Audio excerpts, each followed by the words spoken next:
Buenas noches, damas y caballeros. A nombre de las autoridades de la Universidad Católica Boliviana San Pablo, tengan todos ustedes una cordial bienvenida, a fin de que podamos llevar adelante una jornada académica enriquecedora. Les voy a rogar, por favor, a todos los participantes en la sala, coloquen sus dispositivos celulares en silencio para que podamos escuchar de mejor manera la intervención de nuestros invitados esta noche. Vamos a dar inicio a esta última jornada del ciclo de conversatorios UCB en el Bicentenario, organizado por el ICC, el ISEC, el CIBESCOM.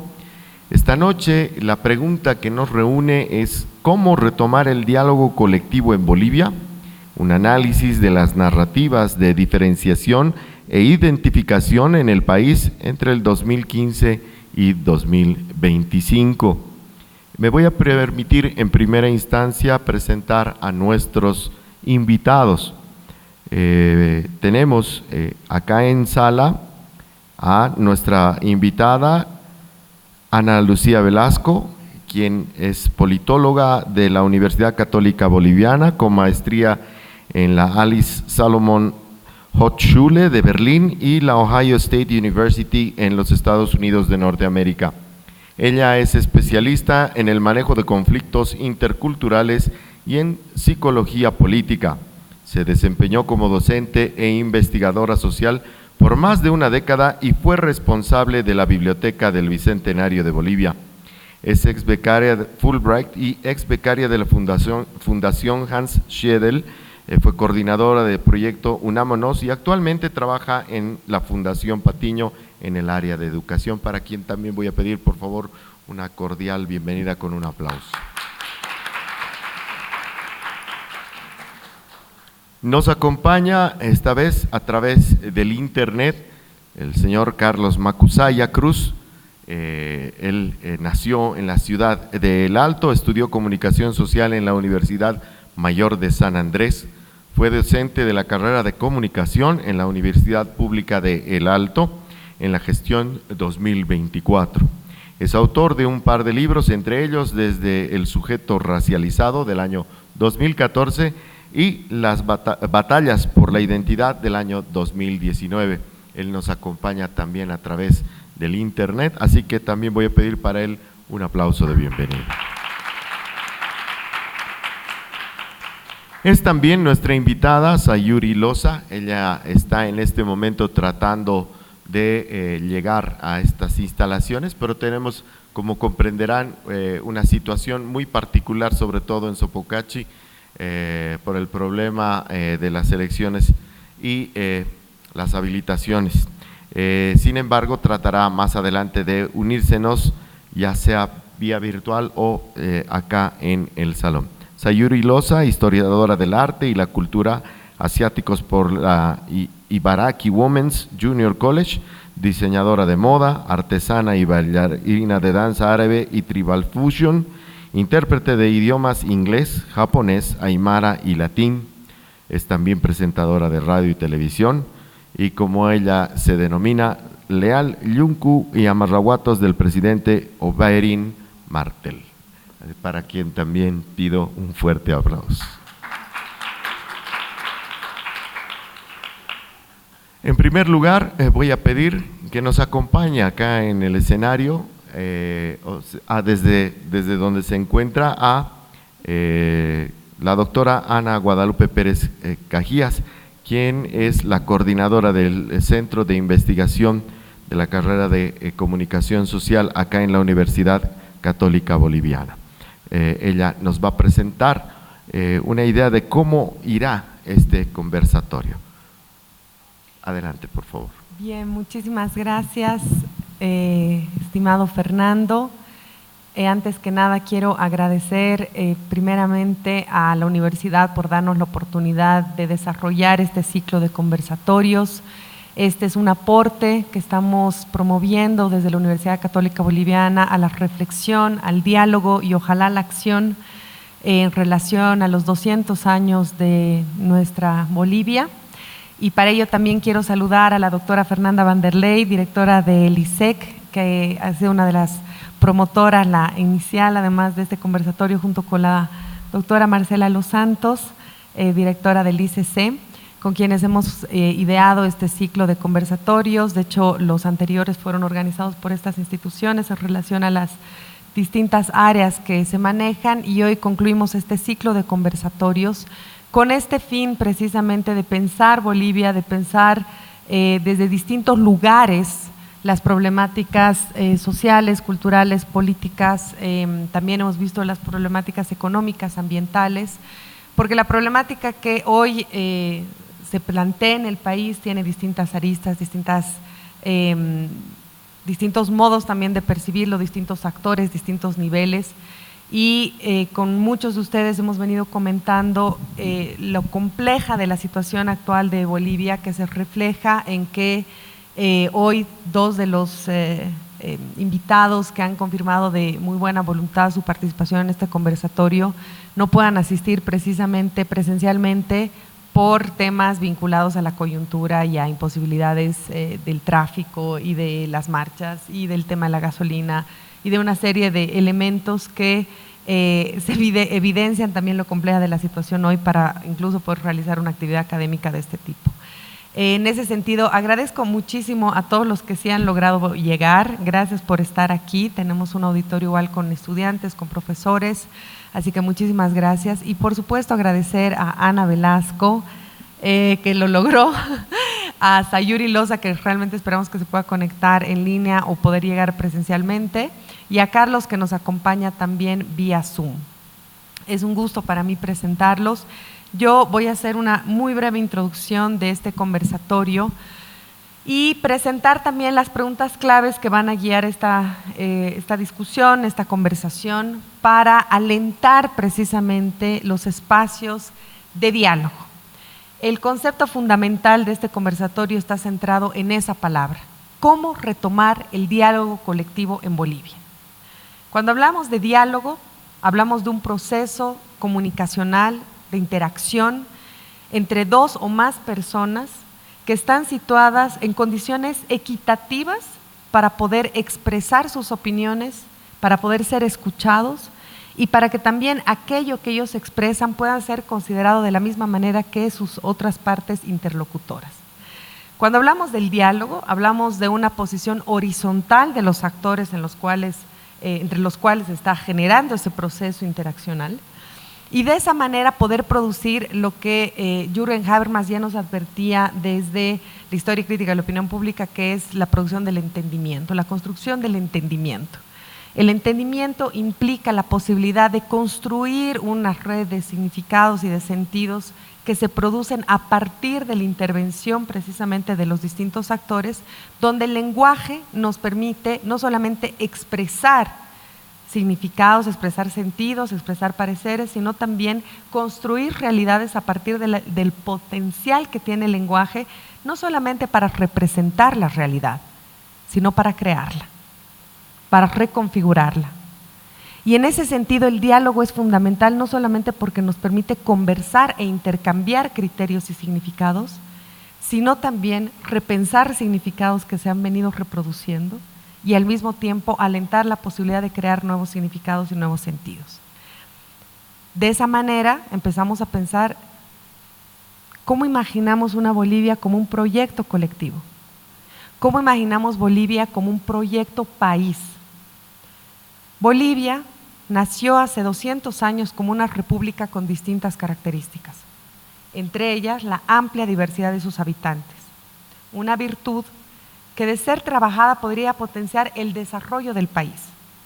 Sin embargo, en distintos periodos de nuestra historia bicentenaria, esta condición boliviana ha sido instrumentalizada políticamente, profundizando brechas entre la ciudadanía, y a partir de ello se han ido también profundizando narrativas de diferenciación cuando la diferencia es una virtud más que un problema, si es que se la sabe aprovechar como tal.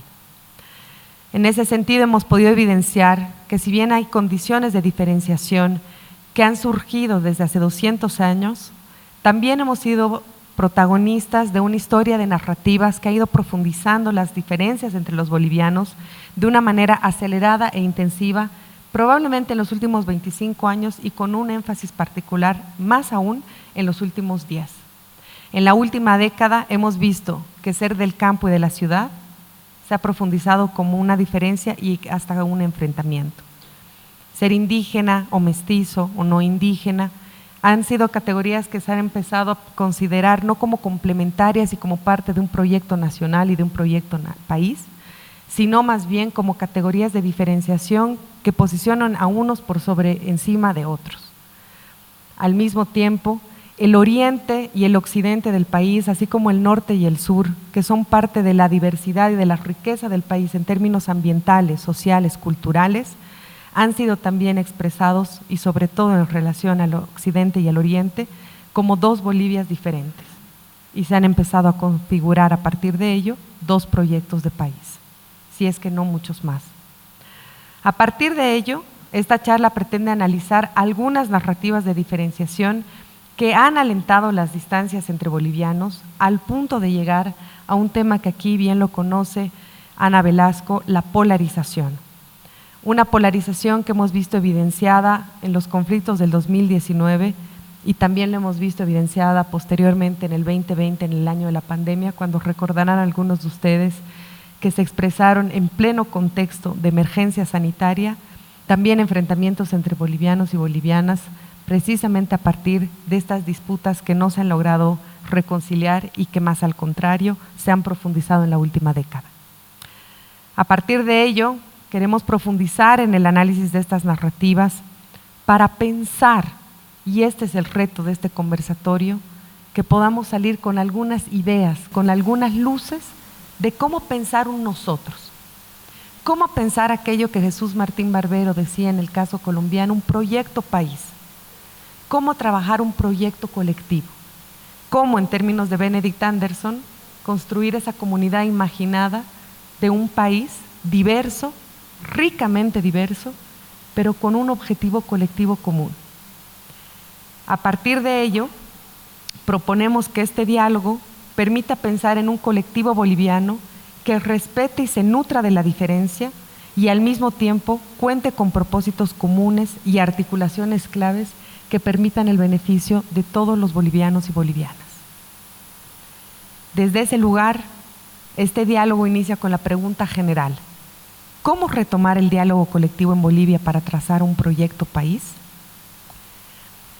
Voy a invitar a Carlos a que se pueda quizás conectar la cámara, si es que es posible, para iniciar esta discusión, este diálogo, mejor dicho, con los invitados de hoy. Partiendo de una metodología donde vamos a tratar de ser lo más interactivos posibles, les voy a pedir a cada uno que las respuestas estén entre 5 a 8 minutos. Yo voy a ser la timekeeper, la chinchosa que va a decirles cuando el tiempo esté a punto de vencer. Para responder a 4 preguntas que hemos planteado para esta discusión. Y la primera es: ¿cómo explican el desarrollo de estas narrativas de diferenciación al punto de la polarización en la última década? Es decir, sabemos que estas diferencias que mencionaba en la introducción de Oriente-Occidente, indígenas no indígenas, campo-ciudad, son condiciones que se han dado y que se han ido profundizando en periodos históricos previos a la última década. Pero también hemos reconocido, y el informe también en el cual ha participado Ana Velasco, además de otros colegas, se ha evidenciado que estas diferencias se han profundizado a partir de distintas narrativas. ¿Cuáles serían las causas? Anita, quizás podemos empezar contigo y después, Carlos, te vamos a escuchar. Mil gracias. Aló. Mil gracias, Guada, y mil gracias a todos de verdad por haber logrado llegar. Yo casi no lo logro, así que tampoco, sí, un poco de suerte también. A ver, yendo a la pregunta para no perder tiempo.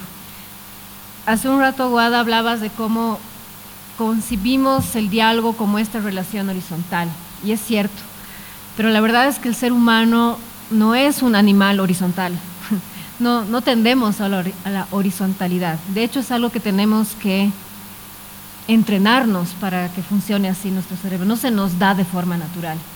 Por eso el diálogo es pues complicado y difícil. De hecho, lo normal es un poco lo que estamos viviendo ahora, tribus, ¿no? El ser humano es un animal básicamente tribalista, ¿no? Va a buscar quién se parece a ellos, va a buscar quién es muy distinto a él y va a buscar con quién unirse y con quién no, ¿no? Entonces, en ese sentido, ¿por qué se han profundizado estas narrativas diferenciadoras? Porque funcionan.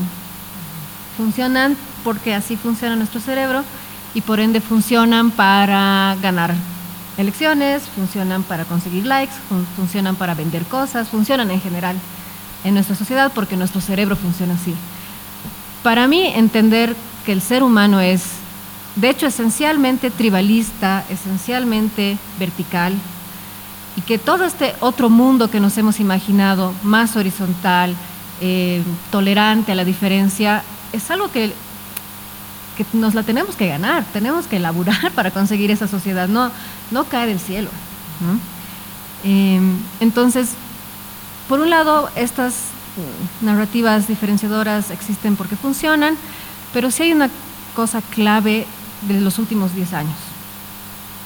En general, digamos, en el mundo de forma global, como nunca antes en la historia estamos siendo cuasi secuestrados por una tecnología de la comunicación que funciona, o sea, que como que explota estas capacidades de nuestro cerebro, que explota nuestro tribalismo, que explota nuestro miedo al otro, que explota nuestros miedos. Entonces, si de por sí era difícil conseguir ese mundo igualitario que nos hemos imaginado, ahora es mucho peor, ¿no? Ahora es mucho más difícil. Y a esto yo siempre le añado, y además nadie nos enseña a hacer esto, ¿no? La educación desde la escuela, desde los niveles más básicos, te enseñan a obedecer, no a cuestionar, ¿no? Y para vivir en un mundo de este tipo tienes que aprender a cuestionar. Pero me voy a guardar esto de las redes sociales y del internet y los medios de comunicación para la siguiente pregunta que sé que viene. Pero aterrizándolo en Bolivia, en lo político sí, en los últimos 10 años y los últimos 20 años, esta narrativa diferenciadora ha sido el instrumento discursivo que ha permitido posicionar a una élite política. Y lo loco ha sido que la contraélite, vamos a hablar, la oposición, no solo no ha logrado articular un discurso diferente, no solamente ha logrado decir, oye, ¿por qué me estás diciendo que tú y yo somos tan distintos? ¿Por qué estás proponiendo esto, un país, unas dos Bolivias, dos proyectos de estados distintos?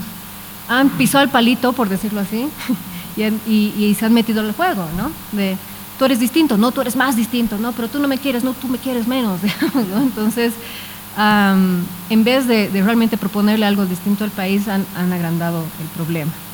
Eso a nivel político. Y a nivel, debo decirlo, a nivel de la academia y de la intelectualidad ha pasado algo muy parecido.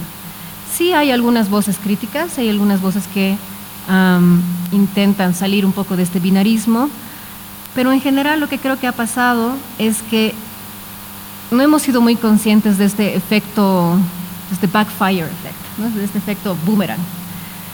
Sobre todo en los activismos. Cuando tú quieres luchar, por ejemplo, contra el racismo y la discriminación, apuntando con el dedo y diciéndole al otro, tú eres un racista y te vamos a castigar y te vamos a eliminar, esa persona no va a decir, cierto, ahora que lo has dicho, me he dado cuenta que soy una mala persona y voy a cambiar. Lo más seguro es que va a redoblar la apuesta y va a radicalizarse más de lo que ya estaba en un principio. Entonces, lo que nosotros desde la academia y desde el mundo intelectual creíamos que podía ser una solución, que es denunciar actitudes discriminadoras, racistas, misóginas y demás, ha tenido en Bolivia y en todo el mundo este backfire effect, ¿no? Y no creo que haya sido premeditado, pero creo que sí ya sabemos lo suficiente de cómo funciona nuestro cerebro como para saber que con información, solo información, y con vergüenza pública, no vas a conseguir ni horizontalidad, ni diálogo, ni ninguna de estas cosas que estamos pensando, ¿no? Entonces, a ver, lo resumo como eso. Bien. Excelente. Excelente, Anita, súper a tiempo. Carlos, no sé si nos escuchas para que puedas comentar cuáles crees tú que son las causas de que se hayan profundizado estas narrativas de diferenciación en la última década, o si tienes alguna referencia igual previa a aquello para poderte escuchar. Gracias, sí. En primer lugar, gracias por la invitación a los organizadores. Em, y yendo al punto, em, yo parto de que las diferencias se producen socialmente, ¿no? Y van cambiando.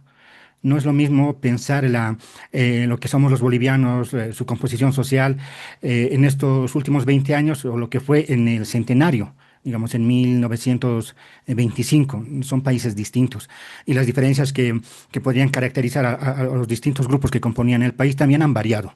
Entonces, una primera cosa que a mí me parece importante tener en cuenta que las diferencias no son naturales, se producen socialmente, tienen distintas valoraciones y algunas pueden llegar a jugar un rol político en determinadas circunstancias y en otras circunstancias pueden pasar de manera secundaria, sin tener mayor relevancia a la hora de definir bandos, etcétera, etcétera. Otro aspecto que me parece importante a considerar es que eh, ya muy en concreto en Bolivia, estas diferencias tienen una acentuación muy fuerte entre procesos de modernización concentrados, por ejemplo, en las urbes o en su momento en los espacios mineros, por el trabajo, la introducción de maquinaria, etcétera, etcétera. Y por otro lado, la prevalencia de modos de economías no modernas, agrarias fundamentalmente, eso en la parte andina. Y también hay economías nómadas en otros espacios. Pero ahí hay ya diferencias, constituciones sociales, que van a condicionar la producción de sujetos, de formas de entender el mundo, de formas de entender el tiempo.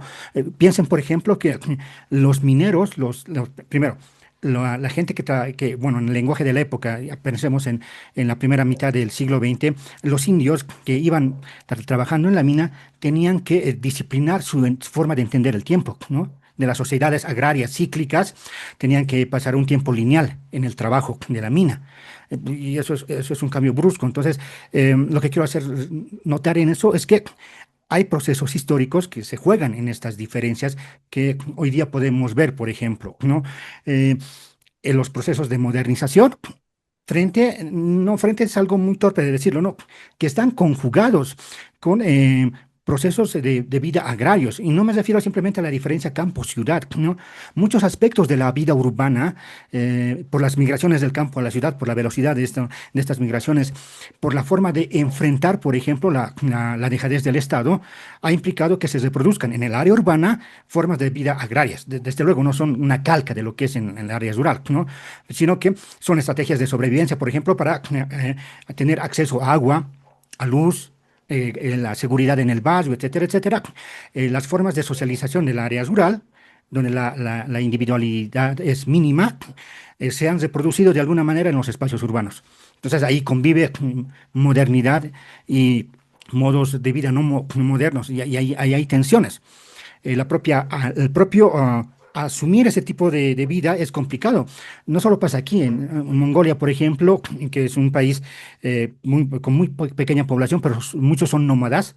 Gente que deja la vida nómada y se asienta en áreas urbanas, empieza a perderse en el alcoholismo, porque es otra forma de vida, no se ajusta fácilmente. Bueno, volviendo a Bolivia, ya más en concreto lo que pasa contemporáneamente.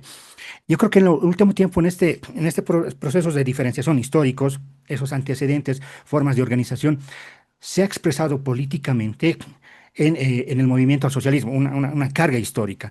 Hay que tener en cuenta que el grueso, en eso, por ejemplo, lo trabaja muy bien y es recomendable ver lo que ha escrito Rafael Loaiza al respecto.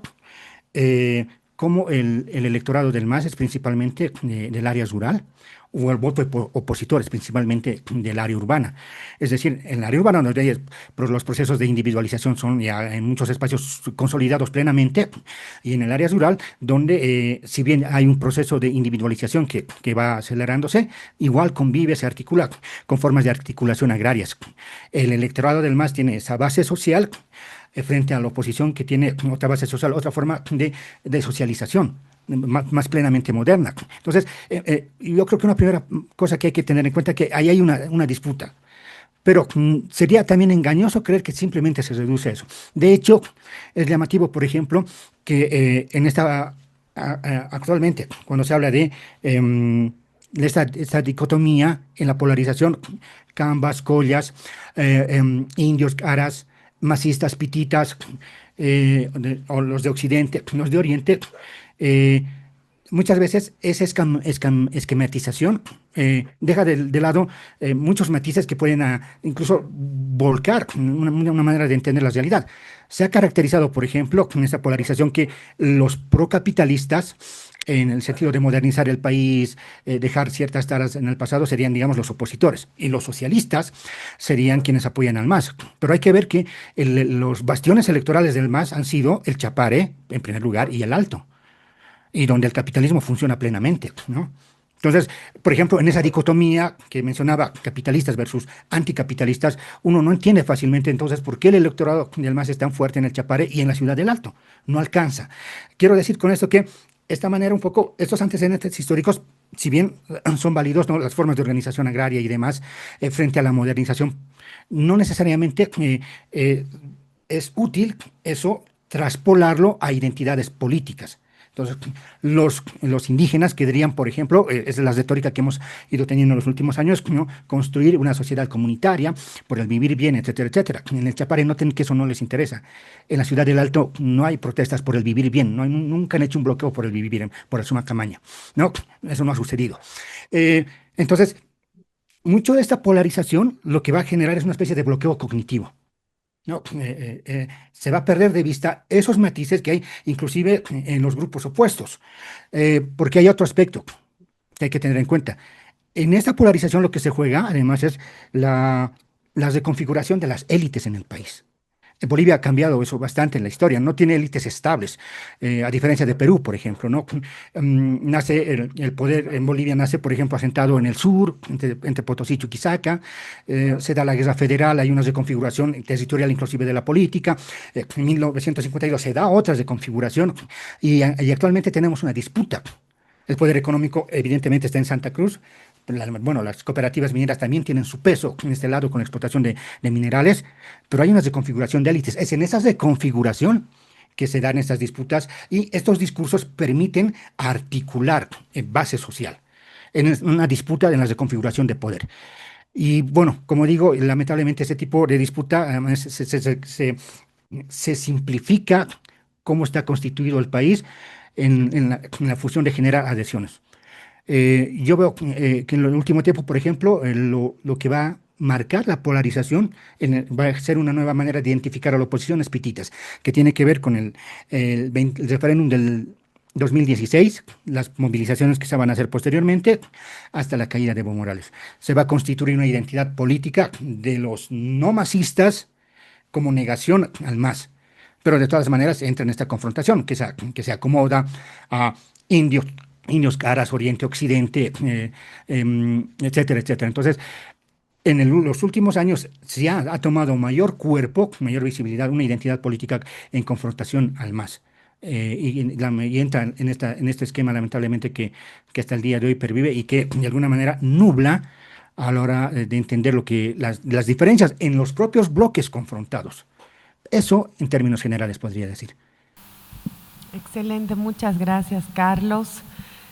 Vamos a pasar con la segunda pregunta, que está relacionada también con algo que Ana comentaba hace un momento y que está muy vinculada también con nuestras profesiones, estimados Carlos, que es el ser comunicadores, de los cuales hay varios acá que ejercen o se están formando para esa profesión. ¿Cuál es el papel de los medios de comunicación y de las redes sociales en este proceso de diferenciación y polarización?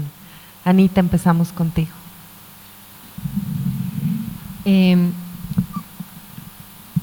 Quiero, para responder a esta pregunta, retomar algo que decía Carlos hace un ratito, que es súper cierto, y cuando él hablaba me hacía recuerdo de algunos datos que teníamos en la encuesta de polarización. Es verdad, no es bueno equiparar identidades étnicas con identidades políticas, con identidades raciales, pensando que son homogéneas, ¿no?, o que son, digamos, equivalentes unas a las otras. Cuando nosotros hacíamos la encuesta y preguntamos identidades políticas, ¿tú eres de oficialismo, eres de oposición o eres ninguno? En ambas encuestas, 2 años distintos, nos han salido 3/3, es decir, Bolivia tiene 36% de oficialistas, digamos, gente pro más, 32% de opositores y 31% más o menos de ningunos, ¿no? Estamos así realmente divididos en tres, por decirlo así, si lo vemos por identidades políticas. Luego hemos hecho la misma pregunta del censo, identidad indígena. De toda esta lista, ¿no? Aymara, quechua, tupi-guaraní, no sé qué, ¿con qué te identificas tú? Y igual en las dos encuestas, 67 y 68% nos decían, me identifico con algún pueblo indígena, ¿no? Y luego hemos hecho la misma pregunta, pero quitando la lista de los grupos indígenas y preguntando, ¿tú eres indígena, mestizo, blanco, afroboliviano? Y ahí cambiaba y las personas que se declaraban como indígenas llegaban al 28-30% y los mestizos subían al 60%. Cruzando datos nos damos cuenta que había mucha gente que había respondido, más o menos un 13 a un 20% que habían respondido, yo soy aymara, pero soy mestizo. Yo soy quechua, pero soy mestizo. Es decir, las identidades son muchísimo más complejas de lo que vemos ahí sí en los medios de comunicación.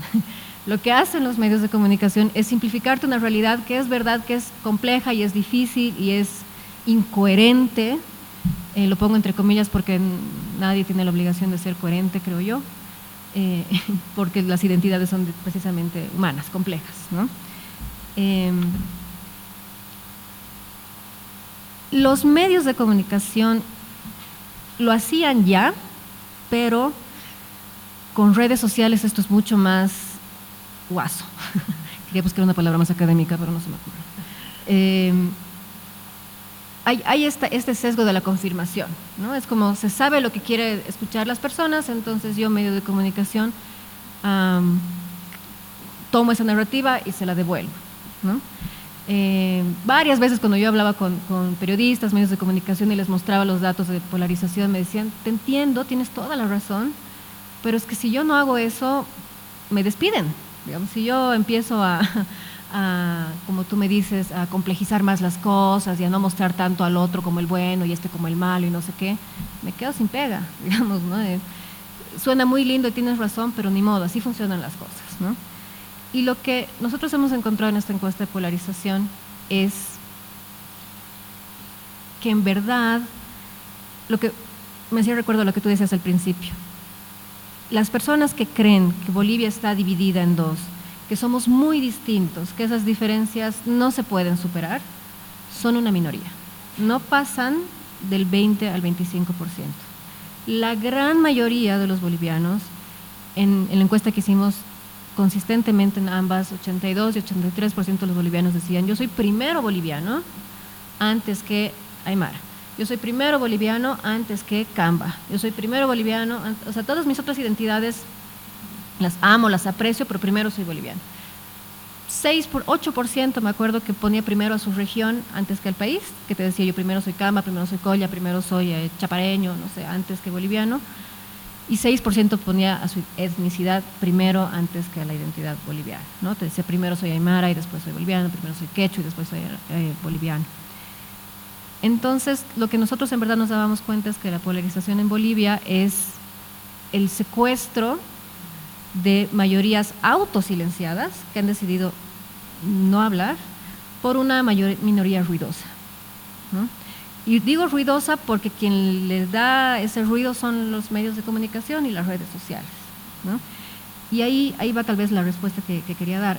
La polarización y esta división no son, los medios de comunicación y las redes no son los creadores de esta polarización y de esta división, son los amplificadores, ¿no? Y el problema es de que amplifican algunas voces y no otras. Y también psicológicamente los humanos tenemos esta mala costumbre, por decirlo así, de la conformidad social, ¿no? Si todo lo que escuchas es gente sacándose la mierda entre ellos, ¿no? Si todo lo que escuchas es como que, la política había sido cambas versus collas, la política había sido caras versus indígenas, yo qué sé, ¿no? Tú mismo empiezas como que a replicar eso porque parece que de eso se trata, ¿no? Aunque en el fondo, tú no crees tanto en eso, ¿no? En el fondo, tus relaciones cotidianas son mucho más complejas, como bien decía Carlos, este discurso anticapitalista, antiimperialista es bueno para generar, digamos, esta idea de tribu, Pero en la realidad el capitalismo más salvaje, si vale el término, se da justamente en los lugares donde el más tiene más apoyo. Y eso no los hace ni traidores ni nada, ¿no? Es simplemente que no somos coherentes. En general, el ser humano no es coherente, ¿no? Entonces, el papel de los medios de comunicación en las redes sociales es que son amplificadores caprichosos, ¿no? Y aquí el caprichoso es sobre todo el algoritmo.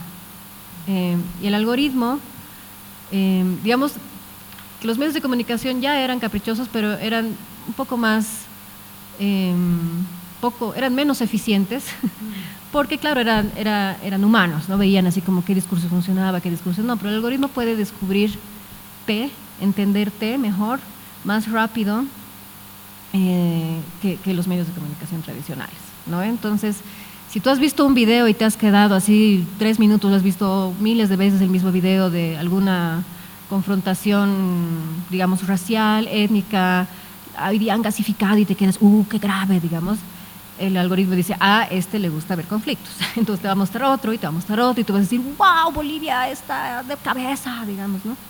Pero si en verdad podrías ver todo lo que está pasando en el país, te darías cuenta que ese conflicto está pasando entre 5 gatos en un lugar bien concentrado, ¿no? Pero no tenemos el acceso a ese big picture, digamos. Porque entiendo, de nuevo es lo que me dicen a mí los periodistas, el big picture pues no vende, es medio aburrido, los políticos, el big picture no vende, yo tengo que hacerle sentir al otro que me necesita, ¿no? Que yo voy a salvarle, de que yo le voy a ayudar, de que gracias a mí el país va a tener futuro, gasolina y otras cosas, ¿no? Entonces, si yo voy con un discurso demasiado conciliador, y este es yo creo el gran dilema, y con esto termino, no es que estos actores sean así Belcebú, ¿no? Que quieran destruir Bolivia y matarse, que nos matemos entre nosotros, sino que si ellos no lo hacen, alguien más lo va a hacer, ¿no? Entonces, si ellos quieren mantenerse en el juego, tienen que jugar el juego.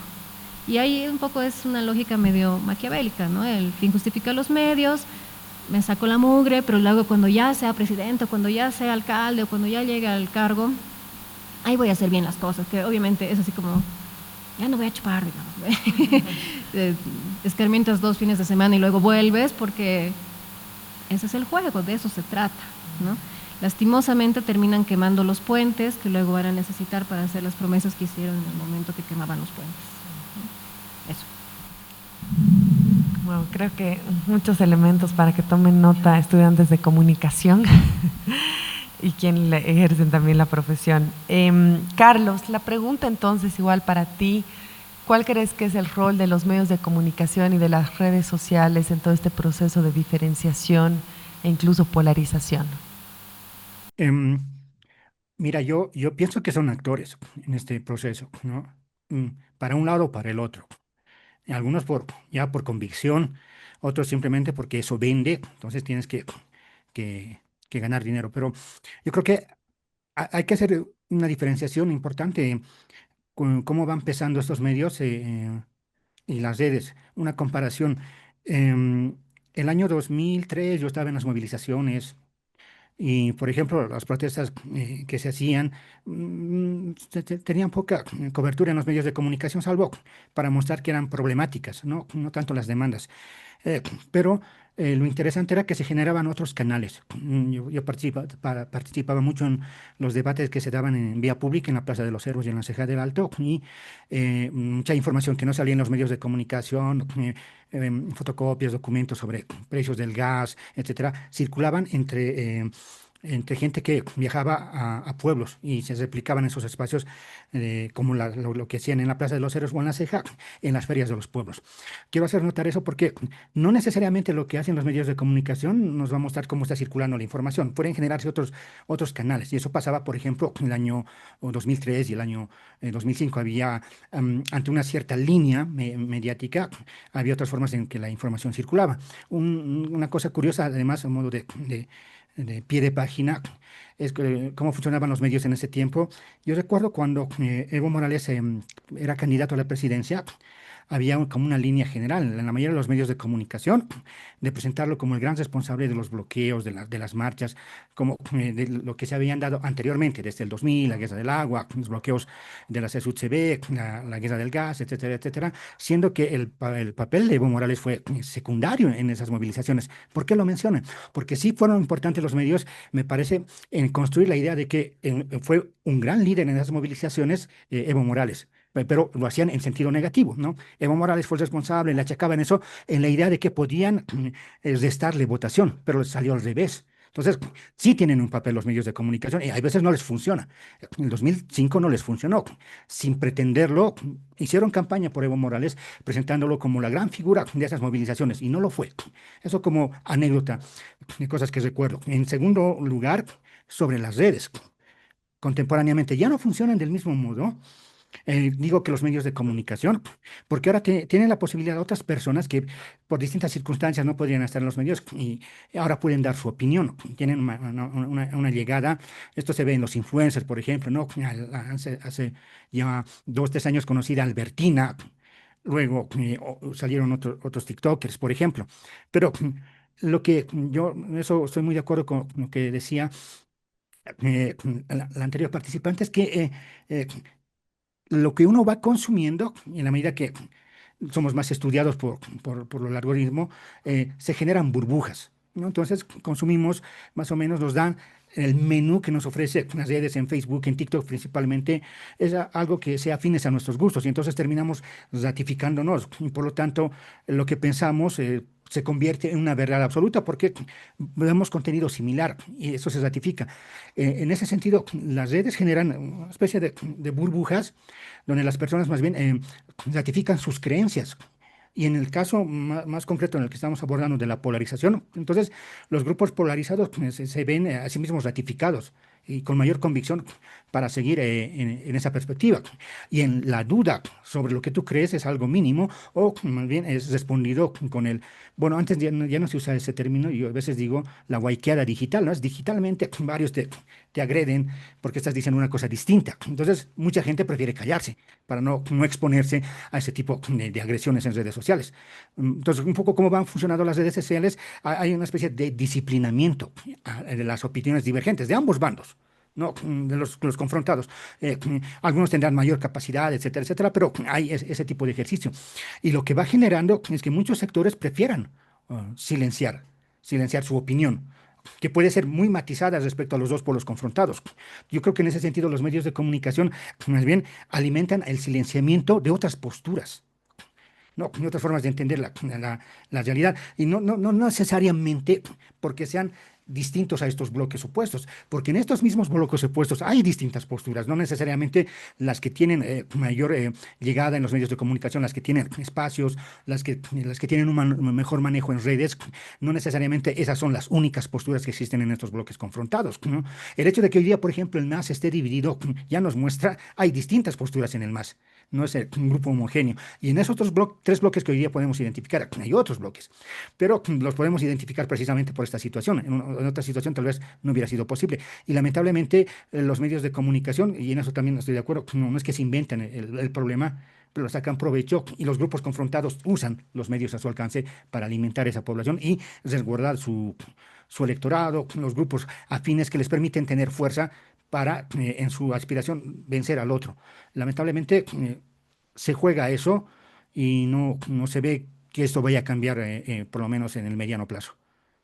Excelente, Carlos. Creo que coinciden las posturas de estos espacios y lo vamos a decir después en la síntesis, pero creo que vale la pena mencionar las burbujas que se viven dentro de las redes sociales, eso que se ha denominado también como cámaras de eco, esto que está relacionado con cómo reproduces más bien el significado que está en tu mente y cómo esto se diferencia y se distancia de aquellas posturas teóricas de la comunicación que postulaban que en realidad los comunicadores, los periodistas deberían ser mediadores de la realidad y no más bien estas entidades que solamente reproduzcan ciertos discursos como de conjuntos, bien lo decía Carlos hace un momento, poderosos que van a utilizar, o estos sectores, él decía, de grupos confrontados que van a más bien utilizar y aprovechar los medios y las redes para profundizar esos discursos de diferenciación y más bien esos distanciamientos en el caso de nosotros en el contexto boliviano. Voy a unir las preguntas 3 y 4 en virtud del tiempo por las demoras que hemos tenido para empezar esta conversación, para más bien irnos a la parte de la utopía, la parte del wishful thinking, la parte más bien de proyectar. Hemos tratado de hacer un análisis muy breve, pero creo que también muy enriquecedor sobre lo que significan estas narrativas de diferenciación, de polarización. Pero ahora también la pregunta no es solamente de lo que ha surgido hasta la fecha, de lo que se ha profundizado en la última década o en los últimos 25 años, sino qué hacer hacia adelante. ¿Cómo podemos reconfigurar los discursos de polarización, de diferenciación, para abrir diálogos con participación real, activa y plural del conjunto de la ciudadanía? Ana Velasco nos mencionaba hace un momento que entre el 82 y 83% de los bolivianos que formaron parte de la encuesta sobre polarización que ella coordinó hace unos años, se identifican a sí mismos inicialmente como bolivianos. Al haber escuchado también la presentación del informe en su momento hace unos años, escuchaba que la mayoría advertía que en su cotidianidad tienen interacción permanente con personas que son muy distintas en términos de origen regional, étnico, racial e incluso en identidad política. Eso nos permite vislumbrar que la ciudadanía está dispuesta a más bien trabajar, hacer, vivir, convivir y además construir con el otro. La pregunta es cómo podemos configurar narrativas que nos permitan aquello a través de diálogos con participación activa y que finalmente se permita construir ese proyecto país anhelado que creo que en 200 años aún es una tarea pendiente, pero que no por ello tendría que dejarlo de ser hacia adelante. Por favor, Anita. Gracias, Juana. Quiero empezar va a sonar medio pesimista, siendo que esta era la parte optimista de la charla, pero creo que es importante ponerlo claro. Cuando pensamos en qué hay que hacer, creo que lo primerito que deberíamos ser conscientes es que solo querer este país, querer esta sociedad no basta. Solo quererlo no. Y voy a remontarme a lo que decía al principio del conversatorio. Tenemos que reentrenar nuestro cerebro. Es de la misma forma que si tú quieres ir al gimnasio y tener unos supermúsculos, si quieres ser un pianista eximio, si quieres ser una gimnasta así perfecta, querer serlo no basta, ¿no? A eso me refiero. Necesitas entrenarte harto. Y la democracia es eso, es ese tipo de entrenamiento. Ser ciudadanos no debería ser simplemente, bueno, nazco en este país, me da mi carnet, me da mi pasaporte y ahora soy ciudadano, ¿no? Me tengo que entrenar para ser ciudadano. La ciudadanía no te llega por obra y gracia de haber nacido en un lugar o en otro, ¿no? A mí me gusta mucho hacer esa analogía justamente les decía hace un ratito, con un gimnasta o con un pianista, estas personas que le dedican años de su vida a dominar un arte, ¿no? Para intentar contestar esa pregunta, ¿cómo construir un proyecto? Nos tenemos que convertir en los gimnastas de nuestra ciudadanía, ¿no? O sea, nos tenemos que de verdad comprar el compromiso de reentrenar nuestro cerebro para ese país que soñamos y queremos. No basta solo con soñarlo y quererlo. Entonces, si sigo con esta analogía del deportista, a ver, lo primero que necesita un deportista para poder rendir como tal es una buena dieta. Vamos a hacer que el equivalente de una buena dieta es, así como la dieta es lo que metes en tu cuerpo, los nutrientes que metes en tu cuerpo, el gimnasta de la ciudadanía va a tener que poner información en su cerebro, esa es su dieta, ¿no?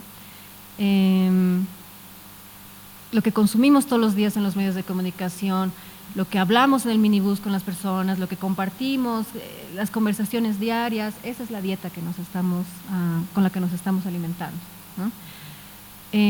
Y ahí recordaba, igual con lo que decía Carlos hace un ratito, hay un dato súper interesante en la encuesta que le hemos preguntado primero a la gente si les gustaba la política. 65% de los bolivianos decían que les gusta la política. Bolivia es un país súper politizado, nos encanta la política. Tú preguntas esto en otro país y la gente así como, política, ¿no? Pero en Bolivia nos encanta. Y de ahí, aparte, les hemos preguntado si preferían no hablar de política para evitar peleas. Y más o menos un 50% nos dijo que sí.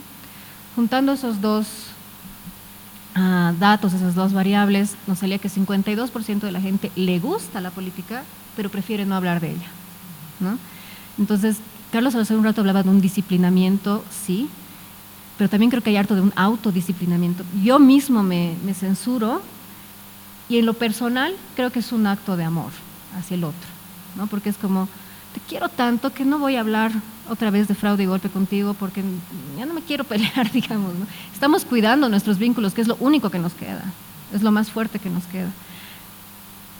El precio que estamos pagando por cuidar nuestros vínculos es nuestro pensamiento crítico, es nuestra dieta, es nuestro compromiso con este país. Entonces, eso es un poco para mí lo dramático. Para preservar la comunidad, estamos dejando de practicar las habilidades cognitivas que necesitamos para crear esa comunidad con la que estamos soñando, ¿no? O sea, es casi una por otra. Para que hoy día no me pelee con mi vecino, estoy dejando de hablar con mi vecino. Pero para que mi vecino y yo podamos vivir en un país con el que hemos soñado, tenemos que animarnos a hablar, tenemos que animar a estar en desacuerdo el uno con el otro, y tenemos que practicarlo, y me tengo que sentir incómodo, y me tiene que dar ganas de pegarlo, pero no hacerlo, y tengo que volver, ¿no? Y ahí vuelvo al tema del gimnasio, duele, molesta, hay en la jerga de los gimnastas, de las personas que van al gimnasio, esto del no pain, no gain, ¿no? Si no te duele, no está funcionando. Si no estás macurcado al día siguiente es porque has hecho mal el ejercicio. Lo mismo es para el pensamiento crítico. Es súper agotador hablar con gente que piensa distinto a ti. Es muy difícil encontrarte con personas que creen en cosas muy distintas a las que crees tú. Te va a doler, te va a molestar, te van a dar ganas de no hacerlo, pero tienes que hacerlo de todas formas, ¿no? Si quieres conseguir ese músculo democrático. En esta analogía del deportista importa mucho el descanso. Es tan importante para el deportista como ir a hacer el ejercicio, comer bien, como descansar. Y voy a volver aquí al tema de las redes sociales y todo. ¿Qué rato podemos descansar? No sé si les pasa, pero es así. Antes por lo menos el noticiero era de 7 a 8, ahora dura 2 horas más creo. Y era ese momento, ¿no? Pero ahora con el celular estás constantemente, todo el tiempo, preocupándote y molestándote y no descansamos. Entonces, obviamente no tenemos la energía para que cuando viene tu tía, que piensa súper distinto a vos, decir, ya tía, hablemos, digamos, ¿no? Y lo último que quiero decir que necesita un deportista y necesitaríamos nosotros, y aquí es donde también creo que está el drama fuerte de nosotros los bolivianos y en general en el mundo lo veo, es que un deportista necesita un buen coach, ¿no? Un buen entrenador. La analogía es que necesitaríamos buenos líderes, alguien que de verdad tú admires, pero algo a mí que me encanta de la figura del coach, de la figura del entrenador, es que el entrenador, si es un buen entrenador, va a hacer que tú creas en ti mismo, ¿no? Te va a hacer a ti el trabajo. De hecho, es súper divertido cuando ves a algunos entrenadores de fútbol, yo jugaba vóley, los entrenadores de vóley eran todos bien gorditos, ¿no? Así bajitos, no eran así como, qué buenos atletas. Porque lo importante no era de que sean tan buenos atletas, lo importante es de que me hagan a mí entrenar, me hagan creer que yo podía, me hagan renovar mi compromiso con lo que yo estaba haciendo. Y eso es liderazgo puro y duro, ¿no?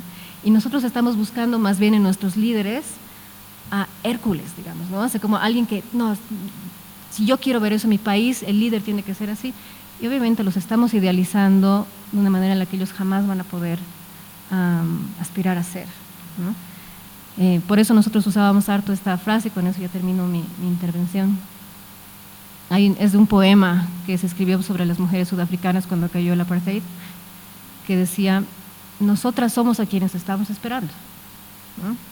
No es el líder me va a ayudar, el líder me va a ayudar a creer en mí. Nelson Mandela les ayudó a romper algo, pero quienes hicieron caer el apartheid, quienes cambiaron y lo consiguieron ese país con el que estaban soñando, eran ellas mismas, ¿no? Creo que los bolivianos necesitamos un coach que nos diga eso. Ustedes son los que estamos esperando, ¿no? No nosotros. El voto es por ustedes, no es por mí. Eso. Oh, gracias. gracias, Ana, por esa respuesta. Carlos, ahora te planteo la pregunta a ti nuevamente. ¿Cómo reconfigurar estos discursos de polarización para abrir diálogos con participación activa, plural, real de la ciudadanía y de esa manera construir ese proyecto país que incluya las distintas voces del territorio boliviano? En esta noción también de las distintas voces, recupero un poco lo que decías tú, Ian, hace un momento, en relación a que muchas veces estas redes sociales, estos medios de comunicación son más bien como cooptadores de alguna manera de voces plurales, algunas veces autocensuradas, autosilenciadas, pero que acaban encontrando una amplificación en otras voces que como cooptan, digamos, o secuestran, como decía hace un momento Anita, esas voces. Entonces quizás también cómo motivar esta pluralidad de voces para construir un proyecto país colectivo real. Difícil la pregunta, honestamente, pero yo voy a partir de una consideración muy personal, algo que marca la polaridad que vivimos, está cimentada en la manera en que se ha distribuido la riqueza. Hasta el día de hoy podemos identificar la pobreza con rostro indígena, ¿no? Eso no quiere decir que en la actualidad hay mucha gente de origen indígena que tiene mucho dinero. Por ejemplo, la clase media alteña no estudia en la UPEA. La clase media alteña estudia en universidades privadas, por ejemplo, en la Universidad Católica. Pero eh, eh, históricamente la distribución de la riqueza ha marcado la manera en que se identifica a distintos grupos sociales. Se identifica el trabajo manual con la piel morena, se identifica la piel clara con el trabajo intelectual. Yo creo que eso aún el día de hoy sigue persistiendo como una manera de entender el mundo, a pesar de que los datos te pueden desmentir eso. Pero lo menciono porque yo creo que una cosa que importante para pensar cómo superar estos problemas es, primero, considerar ese aspecto. Es fundamental. Pero en segundo lugar, hay que tener en cuenta los cambios que se han dado. Ya la composición del país ha cambiado eh, y ahí se pueden encontrar distintos grupos, actores que pueden, desde donde pueden emerger iniciativas de articulación, no tanto de confrontación. Por ejemplo, la gente de origen indígena que va en proceso de ascenso social no está preocupada, por ejemplo, en imponer una sociedad agraria. No está preocupada en la reconstitución del Tahuantinsuyo o cosas por el estilo. Está preocupada en ser tratada como igual. Eso le interesa, ¿no? Que su color de piel no sea un problema, que su apellido no sea ningún problema, y simplemente ser tratada como igual. Desde luego, en una sociedad en la que se ha construido mucho de la manera en la que entendemos los roles, se asume que la piel morena no debería estar en ciertos espacios. Y al revés, ¿no? Pasa que cuando alguien de piel clara está en un espacio donde está la gente de piel morena, yo lo he visto, por ejemplo, en una fiesta, en un preste, la gente de piel morena actúa de manera, por decir, lambiscona. ¿No? Hay que atenderlo bien, le presenta a la mamá, le presenta a la hija, ¿no? Hay que darle la mejor atención porque asume que esa va a ser una manera de ascender socialmente. Ojo, esto tiene que ver con los procesos históricos. ¿Por qué lo menciono? Alguna vez hablaba con un par de amigos que hacen cine. Y yo les decía, yo me inventaría una película, yo no sé de cine, nada, pero yo me inventaría una película donde haría tres generaciones. Una primera antes del 52, ¿no? ¿No? Donde hay pongueaje, está el hacendado y demás. Haría una tercera, una segunda generación en la que, por ejemplo, el hijo de quien fue Pongo tiene que emigrar a la ciudad después del 52. El, el hijo de quien alguna vez fue hacendado también tiene que cambiar de residencia, tiene oficio a la ciudad. Y una tercera generación en que los nietos de quienes antes fueron Pongo, quien antes fue hacendado, se conocen en la universidad y se hacen amigos. Incluso pueden ser novios, ¿no? En esa idea, qué quería mostrarle a mi amigo, ¿no? Que estamos viviendo un proceso donde antes, yo le decía, mi abuelo, este amigo es de una familia tiene abuelos que fueron hacendados. Mi abuelo hubiera sido el Pongo de tu abuelo. Mi papá hubiera sido el zapatero de tu papá, mi papá era zapatero. Y hoy día nos encontramos en un evento universitario y nos hemos ido y nos vamos a chupar, ¿no? Hay un proceso histórico en el que los grupos se están encontrando. Entonces, lo que quiero hacer notar es que no es que todos están en contra, porque hay gente que, digamos, está en el área rural, se dedica al trabajo agrario, no necesariamente va a interactuar en esas circunstancias con las personas de otros grupos sociales racializados como caras. Pero en este proceso de surgimiento de clases medias, ascensos y descensos sociales, hay grupos que cada vez van interactuando más. Y yo no identifico que desde esos grupos que van interactuando, van tejiendo amistades, vínculos, relaciones de trabajo, etcétera, etcétera, tengan una voz política. No hay portavoces políticos de esos sectores. Pero podría darse en adelante que desde esos sectores que están relacionándose, formando amistades, haciendo todo tipo de actividades, luego tengan voz política. Y entonces yo más bien le pondría atención a eso. ¿Dónde se están construyendo, al margen de estos discursos de polarización, dónde se están construyendo vínculos prácticos, ¿no? Concretos en la vida cotidiana, en que esos grupos que se identificaron históricamente confrontados hoy se van articulando de distintas maneras, se van encontrando con tensiones, con todo lo que pueda suceder, etcétera, etcétera, pero que pensado a mediano plazo, yo creo que permite por lo menos perfilar ya un proyecto, un discurso en el que la diferencia entre estos grupos no sea el núcleo para identificar al otro, sino más bien al revés, el hecho de que entre ellos se encuentren sea la base para pensar el país que queremos ser. Esto ahora suena bonito, pero también tiene sus otros lados la moneda. Por ejemplo, eso quiere decir que, por ejemplo, los proyectos en que los indígenas son minorías étnicas y que tienen que vivir en autonomías indígenas quedan como en segundo plano. Y hay mucha gente que apuesta a ello, ¿no? Entonces, en esa perspectiva, donde estos grupos se encuentran, las apuestas, por ejemplo, por proyectos donde los indígenas tendrían unos espacios aparte, quedan más bien borrosos. No quiero decir que sea un éxito con el gobierno del MAS. De hecho, me parece que en muchos casos solo ha quedado en el papel, y en los pocos casos que han logrado autonomías indígenas, también tienen sus problemas para relacionarse.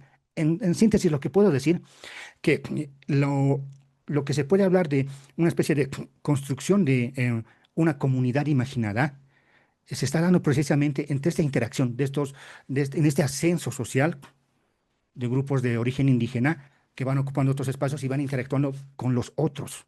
Se está dando eso. No tiene voz política aún. Pero podría expresarse en el arte. Yo me imaginaba una película, alguien hará música, no sé, hará muchas cosas. Pero las posibilidades se están generando y eso no lo están expresando los pueblos confrontados. Entonces, yo diría más bien que hay posibilidades de construir eso, pero habría que poner atención dónde se están dando esas conexiones. Eso es lo que puedo decir. Excelente, Carlos. Muchísimas gracias. Bien, con esto hemos concluido en esta fase de intervenciones con Carlos y con Ana Velasco. Yo me voy a permitir hacer una breve síntesis para después pasar a una ronda de preguntas en el auditorio.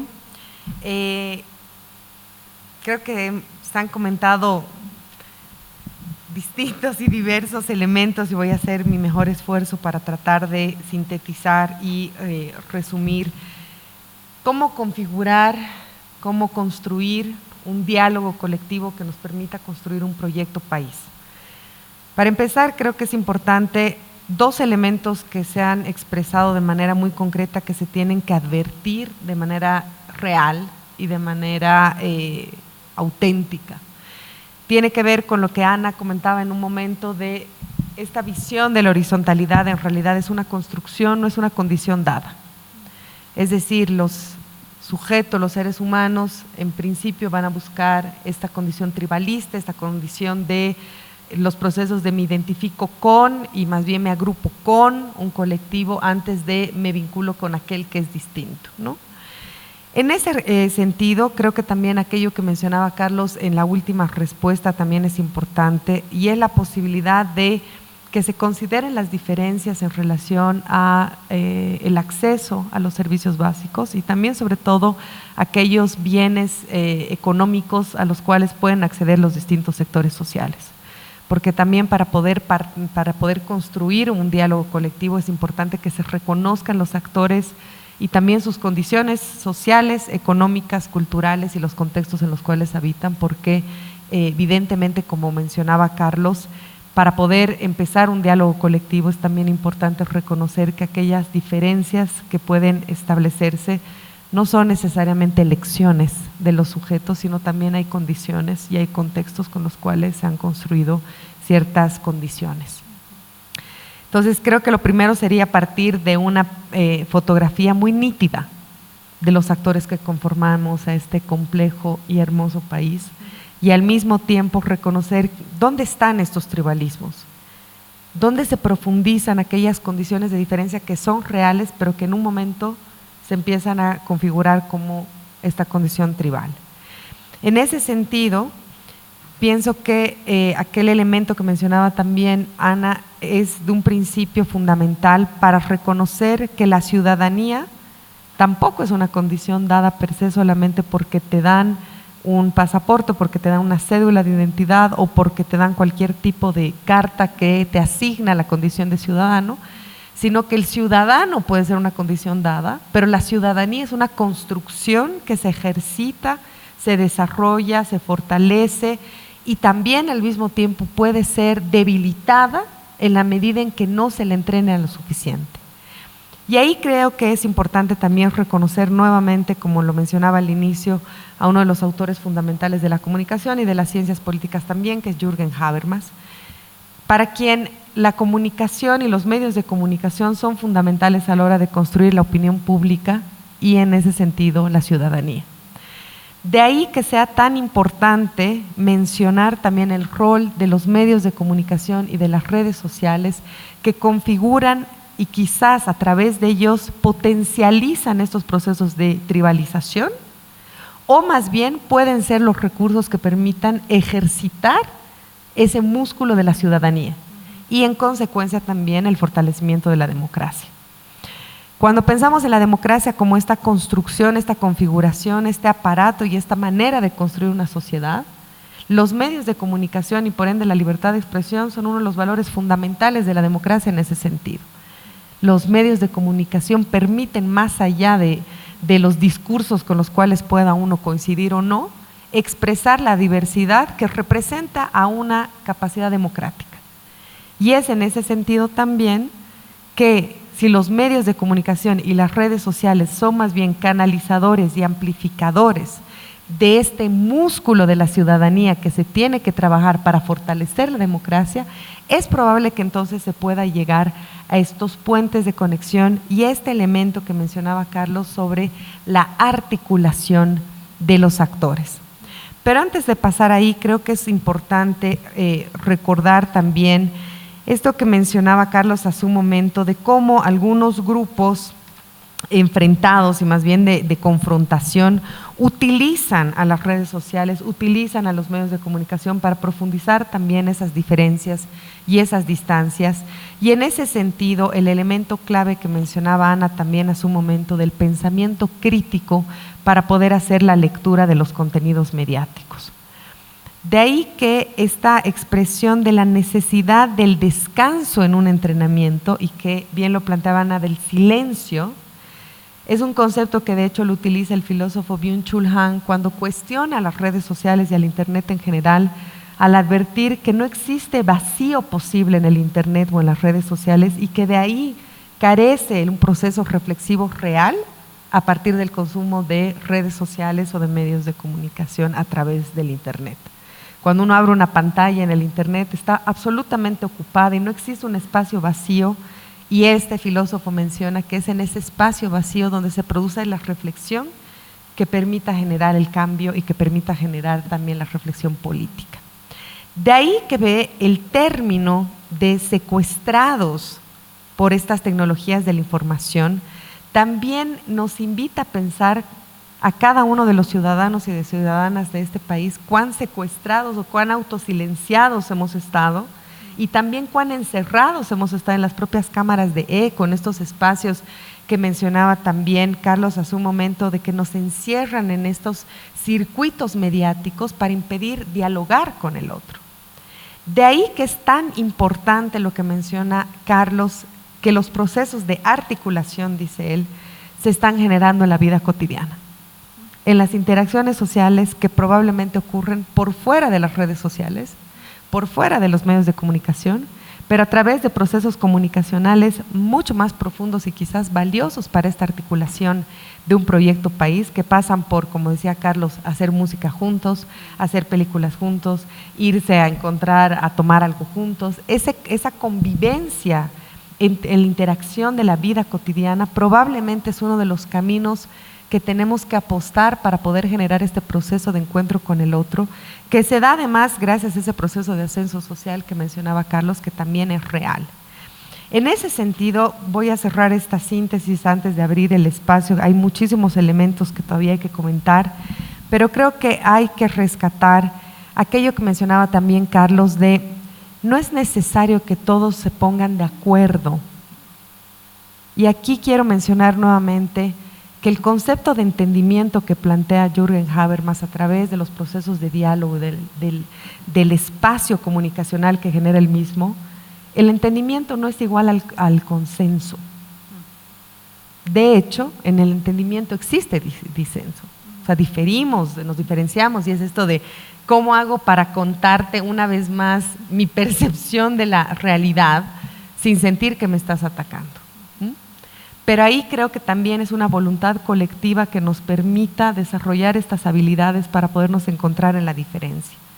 Y para ello, definitivamente, es importante también encontrar y formar también los líderes que a nivel país nos pueda permitir motivar y desarrollar esta musculatura como ciudadanía. Voy a cerrar esto con una referencia de la Coordinadora de Historia del 2015, donde advertía que las rebeliones del siglo XVIII habían estado marcadas, y por consecuentemente el siglo XIX y en consecuencia el surgimiento de nuestra república, habían estado marcadas por tres elementos fundamentales que coincidentemente hoy los estamos evidenciando.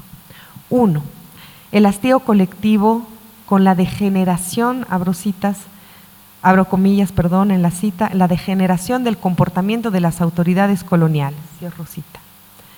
El creciente rechazo a los, abro comillas, abusos de los corregidores y los caciques, cierro comillas, así como a las, abro comillas, injusticias, cierro comillas, que principalmente sufrían los más marginados.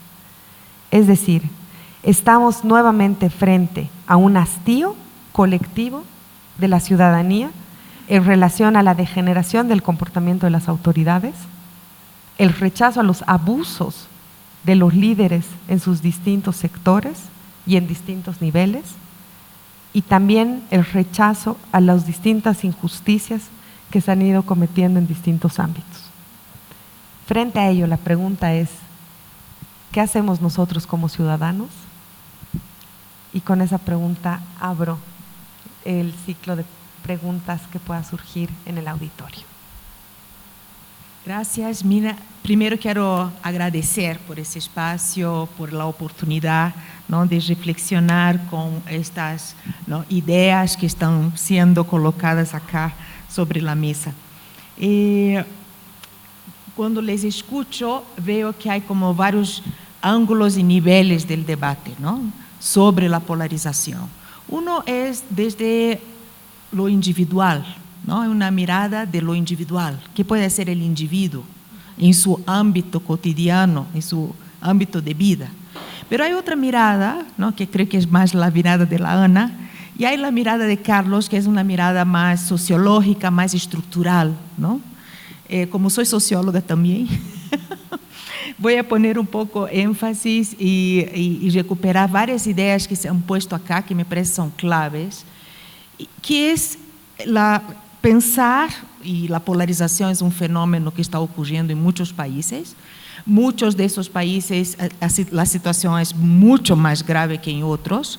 Lo que tenemos en común, sin duda alguna, son la emergencia de las redes sociales, que tiene una estructura, ¿no?, de profundizar, ¿no?, estas separaciones, esta imposibilidad, ¿no?, de diálogo, de escucha entre diversos, pero que en algunos países eso está mucho más agravado que en otros, ¿no? Entonces, ¿cuál sería el factor, ¿no?, que estaría? Y ahí uno de ellos, no el único, pero lo que yo quisiera poner acá, que no he visto tanto, la cita de La Guada ha puesto, ¿no?, sobre la mesa, que son las relaciones de poder, ¿no? Y el uso de narrativas polarizadoras y la polarización como una estrategia política, autoritaria, autocrática, de gobiernos, de personas que están en una relación de poder y que efectivamente no tienen una apuesta democrática y que usa la democracia.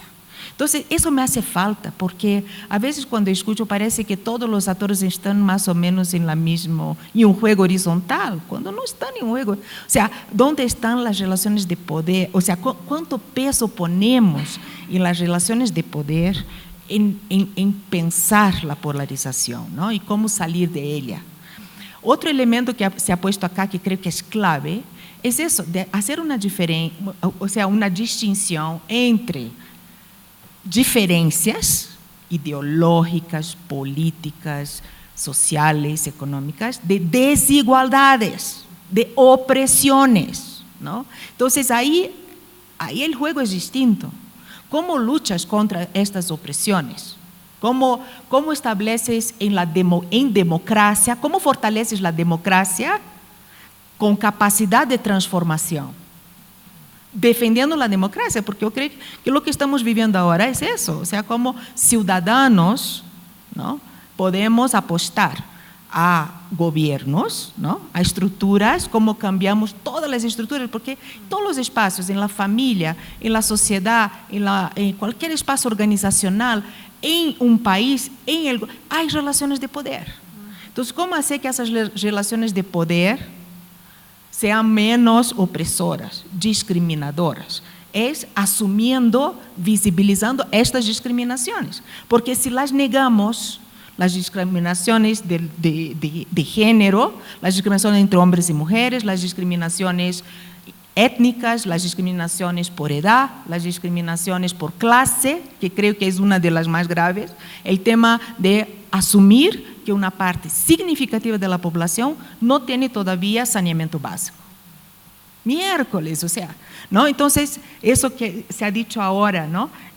No es un tema de conciliación, no es un tema de solo escuchar al otro, ¿no? Es un tema de realmente cómo construimos estructuras que permitan transformaciones, conflicto, porque aquí también se ha dicho, conflicto no es polarización, conflicto es importante para la transformación. Entonces, no es un tema solo horizontal, ¿no?, y de cómo vivimos, en fin. Entonces, ahí yo quería, y no es voluntarista, por lo tanto, ¿no? No es un tema solo individual, tampoco es individual, no es un problema de cómo nos transformamos como individuos, ¿no? Y finalmente es eso, ¿no?, es la construcción de una cultura, pasar de una cultura autoritaria a una cultura democrática, ¿no? Y cómo hacemos eso. Y solo también otra cosa que me parece importante que se ha puesto acá es el rol de los medios de comunicación. Yo creo que lo que Guada acaba de decir también, Carlos, yo voy más por ahí. No creo que sean replicadores solo.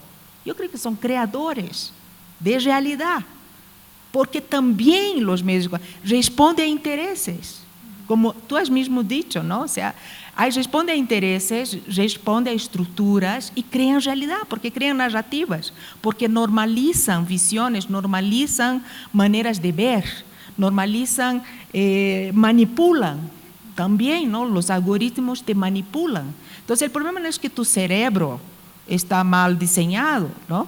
Es que, además que el cerebro es plástico, entonces puedes poner, ¿no? Puedes plástico. Entonces, ahí hay un rol realmente de construcción de realidad, en mi opinión, ¿no?, fuertísimo, y no está fuera del juego de poder, ¿no?, y de intereses. Quizás un poco, me alegra que la FER haya abierto esto también, porque la verdad es que yo tengo ideas contradictorias sobre la eficacia del diálogo y la noción a veces medio ingenua de que puede resolverlo todo, si es que pensamos que tenemos que sentarnos en condiciones, en una esfera idealizada, digamos, de condiciones de igualdad, ¿no? Las características que Fernanda decía me parecían absolutamente fundamentales en el momento de sentarnos y decir, a ver, ¿quiénes estamos hoy aquí? Digamos, por ejemplo, ¿no? Creo que eso es una cuestión importante y nos ha pasado lo mismo en el conversatorio que yo he organizado, en donde no había niños y estábamos hablando sobre ellos, los adultos, por ejemplo, ¿no? Entonces, en ese proceso también me pongo a pensar en dos cosas. La primera, en qué juega, dónde está esta noción del miedo, esta emoción del miedo, que es una emoción tan primaria y que más bien juega un rol fundamental en el momento de tener comportamientos tribales, ¿no? Finalmente, si hablamos de tribus, ya también desde mi formación disciplinar en la psicología, lo que hace la tribu es protegerte. ¿De qué? De una amenaza, ¿cierto? Entonces, también hay que entender que cuando tenemos características diferentes, las amenazas a las que nos enfrentamos son diferentes. Y los diálogos no pueden ser los mismos. Uno no puede, digamos, en este mismo momento, el mayor de los problemas por ahí para la mayoría de los que estamos aquí es, pucha, no tengo gasolina para, ¿no? Pero hay otra gente que está muriendo de hambre. Y en nuestro caso no estamos pensando siquiera en que no va a haber comida, digamos, probablemente no va a haber carne, pero no comida, digamos, ¿no? O tendremos que no viajar afuera. Pero no, ese es el tipo de negociaciones que nosotros tenemos que hacer y creo que eso es importante para no ser ingenuos en el sentido estricto de que el diálogo es la salida, digamos, ¿no? Así como eso. Gracias. Voy a intentar ser más corto. Claro, yo concuerdo con el análisis no, perdón, es que por el horario. Pero para continuar, estoy de acuerdo con lo que decía Fernanda, que hay un tema de poder. Y básicamente creo que yo he extrañado la pregunta, no tanto cuál es el rol de los medios, pero sino cuál es el rol del actor político en estos clivajes o en estas separaciones de grupos, y creo que eso es clave para entender el rol de la comunicación como interpelador de los actores que sí cuentan, todos cuentan, perdón. Entonces creo que ahí hay una reflexión a hacer en cuanto a estas de las diferencias entre la sociedad. Lo segundo es, creo que hemos visto aquí como unas interpretaciones del punto de vista estructuralista, Foucaultiano, de disciplinamiento, perdón por las alusiones, Carlos. Pero en todo caso ahí me ha faltado la idea de la agencia, del actor y de la libertad, y a pesar de los sistemas más oprimentes o más represivos, siempre hay una libertad. Y creo que hay un campo, y no lo hemos oído aquí, para la expresión de esta libertad individual en las redes. Y estas redes que crean burbujas también crean estos espacios, y creo que no ha habido esta acepción o esta idea en las presentaciones. Un poco siguiendo quizás la tradición de la carrera de comunicación social aquí, algo que nos ha enseñado justamente Guada, es que en investigaciones y en cualquier esfuerzo académico que se haga, digamos, siempre hay que tratar de que los autores hablen, ¿no? O sea, si vamos a usar cierta fuente, tenemos que conectarla con otra, ¿no? O sea, no solo es una enumeración de cosas que se dicen, sino son cosas que se complementan o se contradicen o se conectan, digamos, subsecuentemente, ¿no? Dicho esto, quisiera hacer un par de como que notas que hice antes de hacer la pregunta como tal, que es para Ana. Entonces, en sus discursos, quizás inicialmente yo sentía y yo entendía, digamos, dos aproximaciones, digamos, bien diferentes. Mientras yo reconocía varios elementos abstractos e incluso bien relacionados con el psicoanálisis, no sé si eso fue algo voluntario por parte de Ana, y digamos una aproximación mucho más pragmática de parte de Carlos, empecé a hacer algunas conexiones, digamos, ¿no? Como por ejemplo, Ana mencionaba este proceso que ocurre cuando existe, digamos, polarización que es esta mentalidad de tribu, ¿no? Y también mencionaba, bien chistoso, ya, porque también mencionaba que, digamos, para evitar un poco el conflicto, no hablo con el otro. Eso tú mencionaste, ¿verdad? Eso tiene que ver mucho con un concepto que existe, ¿no?, en psicoanálisis, que es la sublimación. Entonces, ¿en qué consiste la sublimación? Digamos, yo entierro, de alguna manera, no estoy usando las palabras correctas en este momento, pero entierro de alguna manera sentimientos negativos que tengo hacia otro, justamente para pertenecer a la tribu, ¿no? Eso lo relaciono harto con una crítica que hizo justamente Carlos Macusaya sobre David Choquehuanca, ¿no? Y sobre la descomposición del CIS, del Centro de Investigaciones Sociales, digamos que fue una administración terrible, ¿no? Y él hizo esta crítica, ¿y qué fue lo que pasó? Lo criticaron a él y le dijeron, no puedes criticar a tus propios hermanos, por ejemplo, ¿no? Entonces, esta cuestión de disciplinamiento que justamente mencionaban, se produce dentro de la tribu, creando también fracturas dentro de la tribu, ¿no? Entonces, es como que interesante pensar que dentro de la tribu también existen ciertas polarizaciones o ciertas diferenciaciones, y a partir de eso, disciplinamiento. Y también, paradójicamente, a pesar de nuestras diferenciaciones, Carlos mencionaba que es como que las tribus también se encuentran, ¿no? O sea, es como que, y que más bien tenemos que tener como que hacer un esfuerzo para justamente encontrar esas alianzas, porque pueden existir tribus diferentes, pero también un esfuerzo tribal es encontrar aliados en otras tribus, ¿no? Entonces, eso se relacionaba, eso que mencionaba Carlos, se relacionaba mucho con lo que decía Ana, ¿no? Que este ejercicio que tenemos que hacer, digamos, ¿no? Este esfuerzo que tenemos que hacer, quizás se encuentra ahí, ¿no? Es como ambos como que llegaron quizás a un punto en común en sus posturas, diciendo cosas diferentes, ¿no? Entonces, quizás el verdadero esfuerzo, y como decía Guada, estas estrategias mediáticas que se tienen que lograr, tienen que estar enfocadas, o el esfuerzo tiene que existir en encontrar, buscar, reconocer y señalar esos procesos de alianzas que se están formando, ¿no? Porque ahí quizás está la respuesta. Se me ocurren algunos, ya, pero ahora voy a ir a mi pregunta, ya, porque ya, perdón, lo siento. Eso nomás, ya. Ana mencionaba un concepto que es lo único que, digamos, no he podido conectar muy bien con estas ideas, que es, tú mencionabas the big picture, ¿no? O sea, como la gran imagen, sí, ¿no? Eso, para mí al menos, implica que algo tiene que ser verdad. Entonces, para encontrar ese big picture, ¿cómo reconocemos qué información es valiosa y qué información no? ¿Qué información merece ser atendida y qué información merece ser ignorada? O quizás todo merece ser atendido de la misma manera. Esa es mi pregunta, ¿no?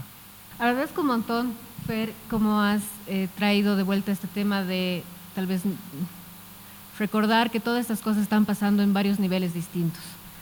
Y para mí eso es clave, es verdad. En mi presentación he puesto, yo soy psicóloga política, digamos.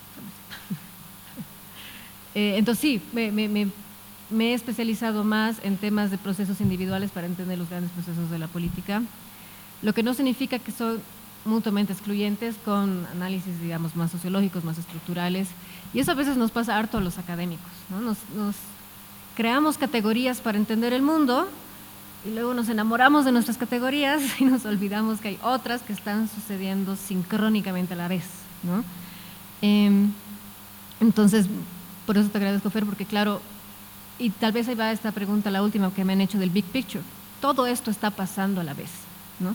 Entonces yo les hablo de seres humanos con mentes humanas, Pero claro, una cosa muy distinta es pedirle a un ser humano que ha tenido muy buena nutrición, unos padres amorosos, un acceso a una educación de calidad, que entrene su cerebro a alguien que ha sufrido discriminación sistemática, que no ha podido alimentarse como debería, que ha sufrido discriminación de género, que su abuelo lo ha violado, ¿me entienden? O sea, por supuesto que importa.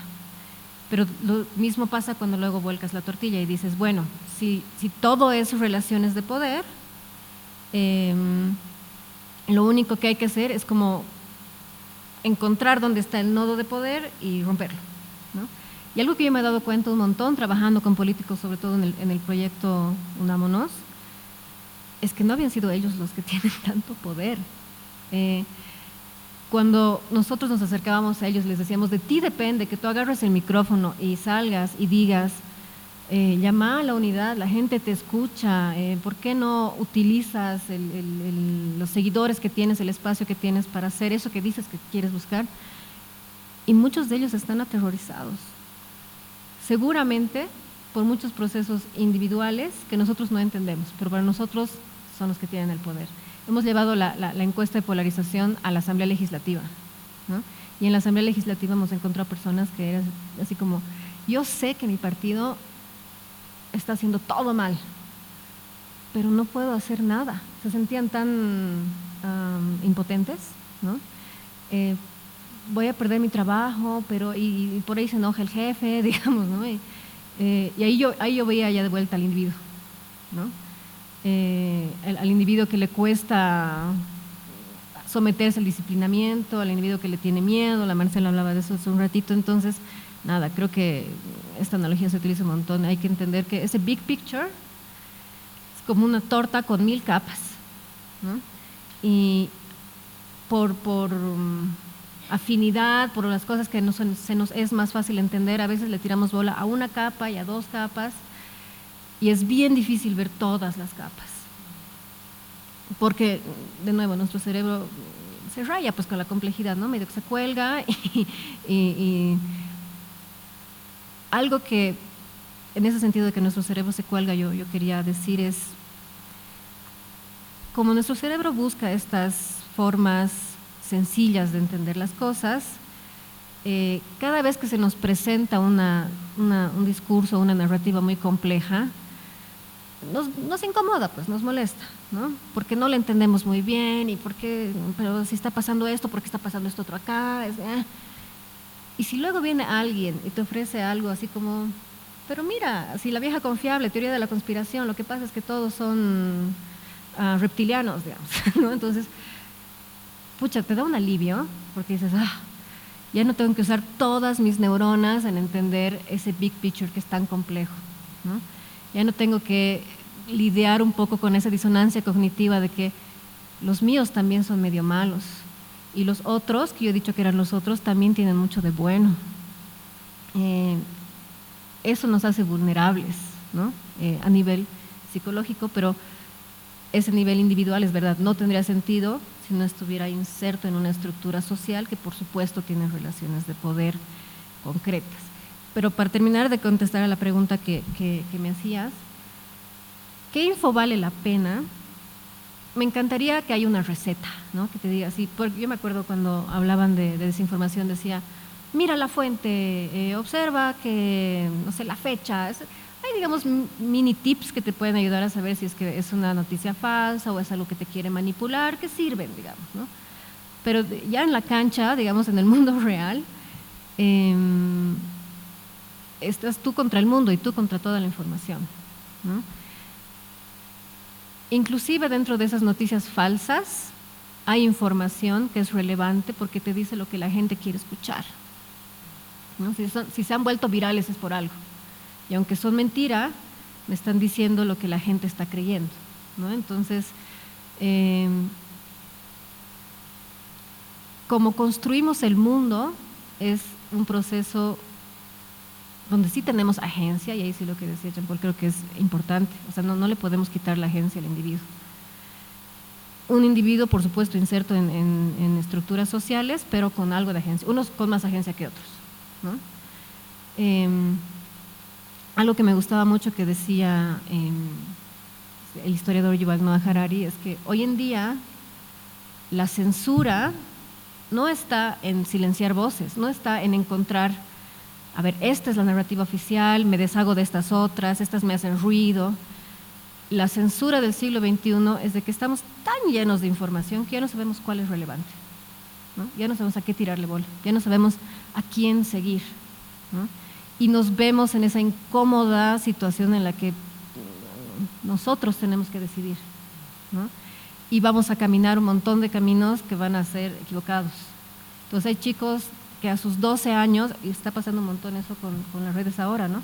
Les llegan, han de vivir la serie Adolescencia, ¿no? Les llegan a través de las redes un montón de información sobre estos grupos de los célibes, ¿cómo se llama? Célibes, los incels, gracias, involuntarios, digamos, ¿no? Y se meten durísimo a ese mundo, 3, 4 años, algunos no salen, pues lo que te muestra esta serie, y otros llegan a sus 15, 16 y dicen, ¿qué estaba viendo, digamos, ¿no? Y luego se meten a otro, y luego se meten a otro. Entonces, ese es el big picture. Yo sé que mi respuesta es pésima porque en el fondo mi respuesta es no sé. Todos lo estamos averiguando en el camino ahorita, ¿no ve? Es la incomodidad del siglo XXI. Antes, cuando había narrativas claras, cuando había medios de comunicación que te decían, esta es la verdad, esto, o sea, cuando había un camino más seguro de trazar y de caminar, por lo menos todos nos equivocábamos en patota, digamos, ¿no? y seguíamos eso. Ahora estamos navegando a oscuras. Y lo último que quería decir sobre lo que decía la Marcela, que lastimosamente se ha ido, pero es cierto. Cuando vemos el diálogo como la llave, la salida, sería bueno que haya otra llave porque esa llave está muy difícil, digamos, ¿no? Lo que pasa es que a veces creo que confundimos el medio con el fin, ¿no? El fin no es el diálogo per se, ¿no? Ser buenos dialogadores nos debería llevar a ese país que queremos. Y la verdad es que no hemos tenido conversaciones profundas y reales del país que queremos. Estamos llenos de clichés en ese sentido, ¿no? Un país donde todos nos amemos, digamos, un país donde hay espacio para cambas, collas y chapacos. Sí, pero no hemos tenido las conversaciones reales y profundas todavía porque todavía no sabemos tener conversaciones, ¿no? Entonces la conversación es el camino a encontrar lo que queremos llegar a hacer como nación, que todavía no está para nada claro. Gracias, Ana. Carlos, no sé si quieres hacer algún comentario a lo que se ha preguntado o a lo que se ha comentado ahora. Sí, sí. Adelante, por favor. A ver, mm, quiero empezar con una anécdota personal, o más que anécdota, una experiencia en general. Yo creo que estamos en una situación donde en esa polarización, atreverse a pensar es como que casi un delito. Alguien dice algo distinto y ya es cuestionado en un grupo, ¿no? Se ve en familias, lo he visto entre amigos y demás. Por ejemplo, comentaba la última persona que participó sobre el tema del CIS y mi crítica. Yo puedo decir por experiencia, primero, yo vengo de criticar lo que he llamado yo pachamamadas, ¿no? No me alimenté el término, lo agarré por ahí, de algún video que de los años 90, pero, por ejemplo, a mí esa experiencia me ha mostrado una cosa muy, muy práctica, es que cuando hay una forma de tener estatus de poder, estatus económico, que cuando hay un discurso que te permite avalar eso, entonces los grupos que se valen de eso, bueno, atacan a quienes ponen en peligro esa forma de vivir. Mucha de la retórica indígena ha servido para que, por ejemplo, entre grupos racializados como indígenas, se formen pequeñas élites que han vivido generando lástima en eventos internacionales. 500 años nos han sometido, incluyanme porque doy pena, no tengo capacidades, pero como 500 años he sufrido, tienen que darme un lugar.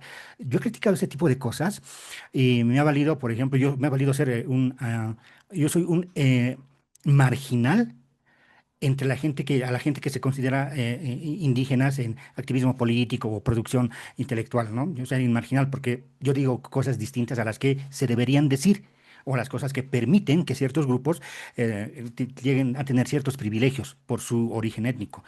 Eh, yo creo que lo menciono porque, a pesar de que, bueno, eso me ha traído problemas y me ha cerrado puertas, es un riesgo que yo prefiero correr, ¿no? Cerrarse puertas y demás, porque me parece que es más importante tratar de construir algo hacia futuro, aunque uno salga perdiendo. Yo sé que en esto salgo perdiendo, me lo han dicho. Si tú hablaras de vivir bien, de cosmovisión, tendrías trabajo, viajarías a eventos, a foros internacionales, etcétera, etcétera. No, no es mi apuesta. Entonces, eso en primer lugar, y ahí lo relaciono con el tema de la individualidad, ¿no? Es una apuesta individual, mía. Yo podría seguir la corriente, pero prefiero no hacerlo. Yo tengo otra perspectiva, no porque me la he inventado yo, pero puedo ejercer mi individualidad contra esa corriente que, oye, que bueno, ya no está tan fuerte, pero que lo fue muy fuerte, por ejemplo, hace 10 años. Yo creo que es importante en ese sentido ser críticos. Puede que yo esté equivocado, no quiero decir que con eso que yo tengo la razón, pero el ser críticos también implica costos. No es simplemente uno es crítico y todos le aplauden. Hay unos que te aplauden y otros que ejercen su poder precisamente para cerrar puertas. Pero bueno, en esa perspectiva de ser crítico, yo creo que una de las cosas que es importante tomar en cuenta cuando hay cambios, los cambios no se dan, por ejemplo, en el sentido de ahora tenemos más indígenas que tienen mayores ingresos y por lo tanto todos somos felices. No, eso implica afectar a otros grupos. Por ejemplo, es competencia laboral. Cuando hay indígenas que tienen, por ejemplo, algún tipo de profesión, oficio, licenciatura, maestría, posgrado, implica competencia laboral para otros grupos en los que antes esos indígenas simplemente eran el jardinero, era la sirviente, etcétera, etcétera. Y eso genera competencia y por lo que genera incomodidad y genera reacciones. Los cambios no son, o sea, aspiramos a cambiar el país. Tenemos que ser conscientes que por lo tanto van a haber reacciones negativas, porque van a haber grupos afectados. Y por lo tanto va a haber algún tipo de reacciones. Y yo en ese sentido pienso que el racismo no es un problema en el sentido estructural de que la raíz es el racismo y que explica otros problemas. No, el racismo es un efecto de otros problemas, ¿no? Es un síntoma que nos dice que hay otros problemas. Y por lo tanto, yo por lo menos asumo que hay que, si vamos a apostar por cambios, por transformar el país, queremos entendernos, etcétera, etcétera, va a haber gente que va a salir perdiendo de un bando o de otro bando. Y va a confrontar esa situación, no va a querer perder simplemente porque sí. Esto a mí me interesa además relacionarlo con el tema de los actores políticos por lo general, aunque pueda uno vestirse de poncho y demás, muchos vienen formados en las universidades públicas. Y es algo que no se cuestiona, a mí algo que me llama la atención, no se cuestiona, no se discute el papel de las universidades en estos cambios, en estas transformaciones. O hay una hora de lugares donde se forma la gente y demás. Yo vengo de la Universidad Mayor de San Andrés, no es que quiera hablar mal de la universidad en la que yo estudié, en la que, bueno, tengo que decir tristemente, ¿no? Yo aprendí por las cosas que leía fuera de la universidad, no por lo que me enseñaban en la universidad. Pero bueno, una de las cosas que yo vi es que el autoritarismo, una escuela de autoritarismo es el ejercicio de la docencia y de los centros de estudiantes en las universidades, entre quienes luego asumen cargos en otras instituciones del Estado. Se produce una cultura autoritaria en las universidades y no se discute eso, ¿no? Hay que poner sobre la mesa una discusión cómo en estos procesos que aspiramos de democratización, núcleos de autoritarismo se dan en las universidades. Hay que ser críticos con eso. Igual, eso implica riesgos. Imagínense personas criticando eso, bueno, le van a dar las posibilidades de dar clases en una universidad, etcétera. Es un problema. O sea, no es fácil criticar las universidades para las personas que viven de dar clases, por ejemplo, porque se están dando las posibilidades de ejercer su profesión como docentes. Pero bueno, y de todas maneras yo pienso que hay que arriesgarse a ser críticos. Otro aspecto que me gustaría tocar ya, una manera de redondear todo, o de incluirlo sobre una perspectiva un poco más amplia. Yo creo que hay que tener en cuenta que en el país se han dado unos cambios que condicionan los posicionamientos políticos, los discursos que pueden ser encubiertos por discursos inclusive, que vale la pena tenerlos muy presentes para no encasillar como generalmente se hace a los grupos. Por ejemplo, ha habido cambios en las relaciones de clase. Yo en eso voy a ser tradicionalista y aquí sí una aclaración. Un poco me sentí incómodo cuando se relaciona a Foucault cuando yo hablé del disciplinamiento. Fue en el sentido más lato que usé el término, pero bueno, no soy muy allegado a Foucault.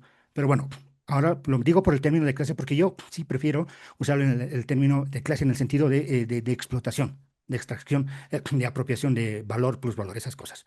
Pero no es lo mismo que haya habido cambios en la estratificación. voy a meterme en este rollito, luego termino, lo prometo, para ver por qué es importante esto a la hora de analizar la realidad. Ha habido cambios en las relaciones de clase en el sentido de que, por ejemplo, hoy hay, en el sentido clásico, relaciones de explotación entre gente de origen indígena, ¿no? No solo la imagen clásica de que los grupos de tierras altas van a tierras bajas, someten a grupos indígenas de tierras bajas, ¿no? En las relaciones entre grupos aymaras hay relaciones de explotación, ¿no? Hay aymaras que explotan a otros aymaras. Las relaciones familiares son un aspecto que vehiculiza más aún esa explotación, al margen de las relaciones formales. Por una parte, eso es un aspecto. Otro aspecto es el tema de la estratificación. El tema de ingresos ha variado, ¿no? Ya no es lo mismo, por ejemplo, hace 15, 20 años, incluso cuando yo estaba en el colegio a finales de los 90, una opción era ser ayudante de minibús, voceador.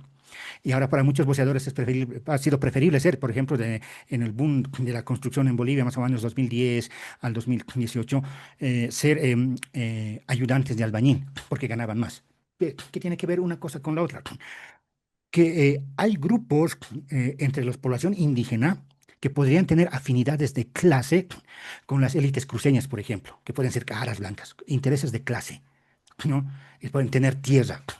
La identidad regional puede ser un factor que haga conflictivo esto, pero en términos de clase pueden tener los mismos intereses.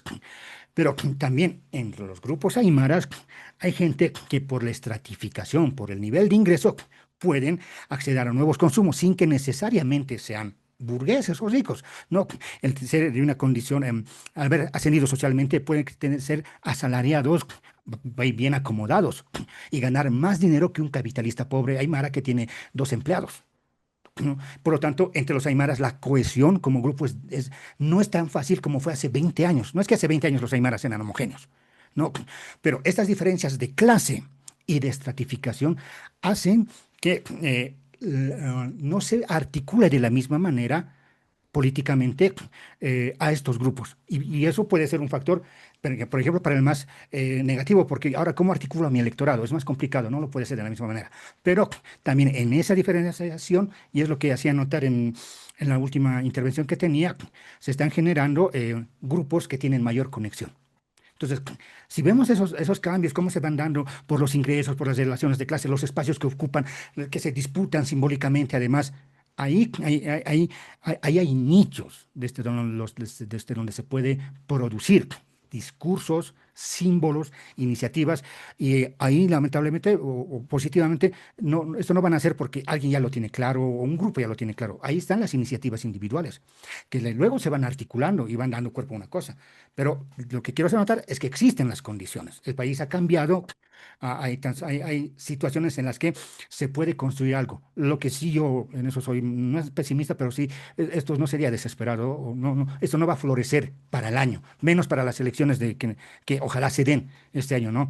Esto va a tener su proceso. Entonces, yo apuesto, y para cerrar, a que hay que tener una postura crítica, hay que asumir que eso es riesgoso, pero además hay que tener una postura crítica en la medida que esto nos permita construir algo y no ser desesperados. Esto no va a florecer. Una perspectiva positiva, algo que supere las contradicciones que hoy vivimos, eso no va a surgir en 1 o 2 años. También hay que ser pacientes. Muchísimas gracias, Carlos. Ana, voy a pedirles la comprensión a las personas que querían todavía hacer preguntas, porque por razones de tiempo vamos a tener que cerrar aquí ya el conversatorio.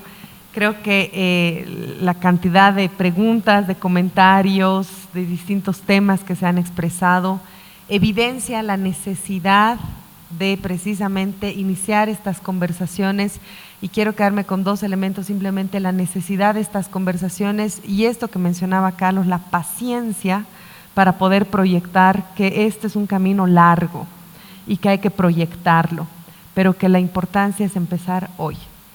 Con esto quiero invitar al presentador Fernando Tarifa para que llame a la persona que va a hacer el cierre de este evento, el profesor Claudio Roselarse. Adelante, Fernando. Así es, muchas gracias. Para culminar con este conversatorio esta noche, voy a pedir por favor la presencia en Testera para las palabras de clausura al jefe de la carrera de Comunicación Social, el profesor Claudio Guillermo Rosell Arce. Gracias. Buenas noches a todas y todos, los pocos que todavía quedamos. A Ana Velasco, a Carlos Macusaya, de verdad creo que ha sido muy iluminadora su presencia esta noche. Sus palabras abren un campo gigantesco. Yo estaba pensando mientras los escuchaba hablar, lo que ha sucedido esta noche, lo que hemos escuchado esta noche, no es más que el vértice de la punta del iceberg, lo que quiere decir que hay mucho hielo que picar, mucha tela que cortar. Y sí, lamento que el tiempo no haya alcanzado para que estas personas brillantes que nos acompañan hayan tomado la palabra, todos los que querían. Quiero agradecer la presencia aquí de la doctora Fernanda Vanderlei, de la doctora Marcela Los Santos, que por cuestiones de guaguas ha tenido que irse, del doctor Jean-Paul Benavides, que es una de las joyas de la Universidad Católica, de mis colegas docentes, de las y los graduados de la carrera de Comunicación Social, de las y los actuales estudiantes de la carrera de Comunicación Social, en fin, de todos quienes se han tomado el tiempo para llegar hasta aquí. Estoy seguro que esta sala hubiera estado llena de no haber sido por los conflictos que se han producido en el centro de la ciudad, en Sopocachi, y que son precisamente el síntoma que hace necesarios diálogos como este, ¿sí? Y este diálogo además se enmarca en un proyecto todavía más grande, tiene que ver con el centenario de la República Boliviana, pero sobre todo de la temática que se ha propuesto el área investigativa de la sede La Paz de la Universidad Católica, que es encontrar respuestas a las crisis, a las transiciones y a las oportunidades para un nuevo pacto de desarrollo. Gracias a quienes se han organizado estos conversatorios, ya hemos tenido, este es el tercero y creo que es muy importante. Hablar del análisis de las narrativas de diferenciación e identificación en el país es un tema que interesa a la carrera de Comunicación Social desde hace mucho tiempo. Prueba de ello son las publicaciones que han podido ver en la mesa al entrar, varios libros publicados bajo el sello del CIBESCOM, muchos papers publicados en nuestra revista académica, el Journal de Comunicación Social. La profe Pérez tenía preparado una lista de las investigaciones, pero sabemos que el tiempo no iba a dar para explotarlas. En todo caso, quiero que quede como constancia de que no hemos sino rozado la superficie de un tema profundamente importante, más que otra cosa. Yo tenía varias cosas para decir como una reacción a lo que se ha dicho, pero prefiero no extenderme esta noche dada la hora. Quiero quedarme con una idea importante, que es que siempre que se estudia la opinión pública, el resultado es pesimismo. La opinión pública como fenómeno, la opinión pública como entelequia favorita de la sociología, de la ciencia política, es un asunto que no tiene respuestas, que a cada posicionamiento, a cada proposición le aparece su contraposicionamiento, su contraproposición. Y me parece muy válido y me parece muy interesante que así sea, precisamente porque estimula eso de lo que se ha hablado y que creo que es la conclusión principal.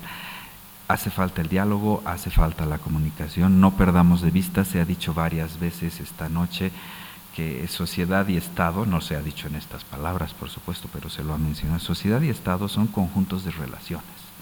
Y las relaciones solo se pueden construir con comunicación. He ahí la importancia de nuestro empleo, he ahí la importancia de nuestra formación específica.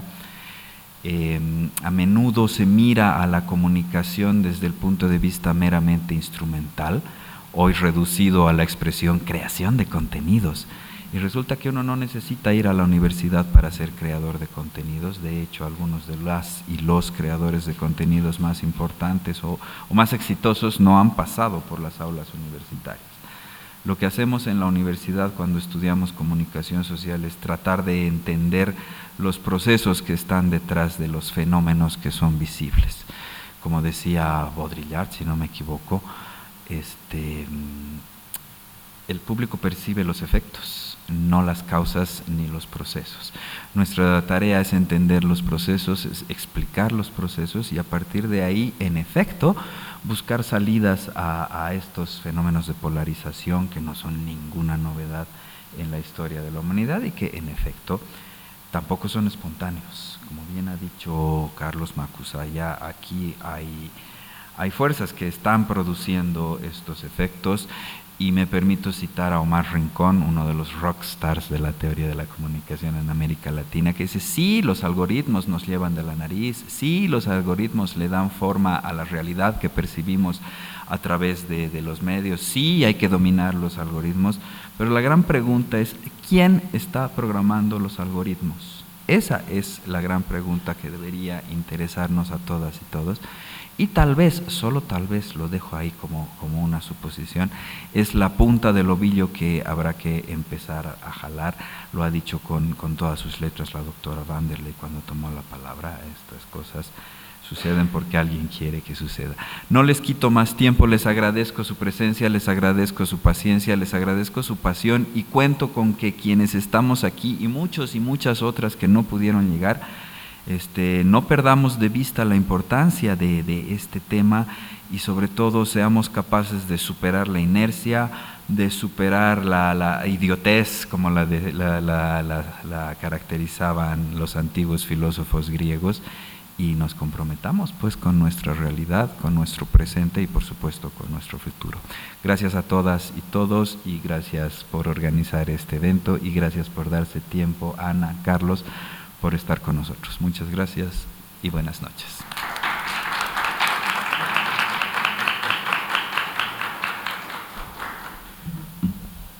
Así hemos llegado al final de esta cita, de este ciclo de conversatorios Bolivia en el Bicentenario. A nombre de las autoridades de la Universidad Católica Boliviana San Pablo, tengan ustedes muy buenas noches y será hasta una próxima oportunidad. Gracias.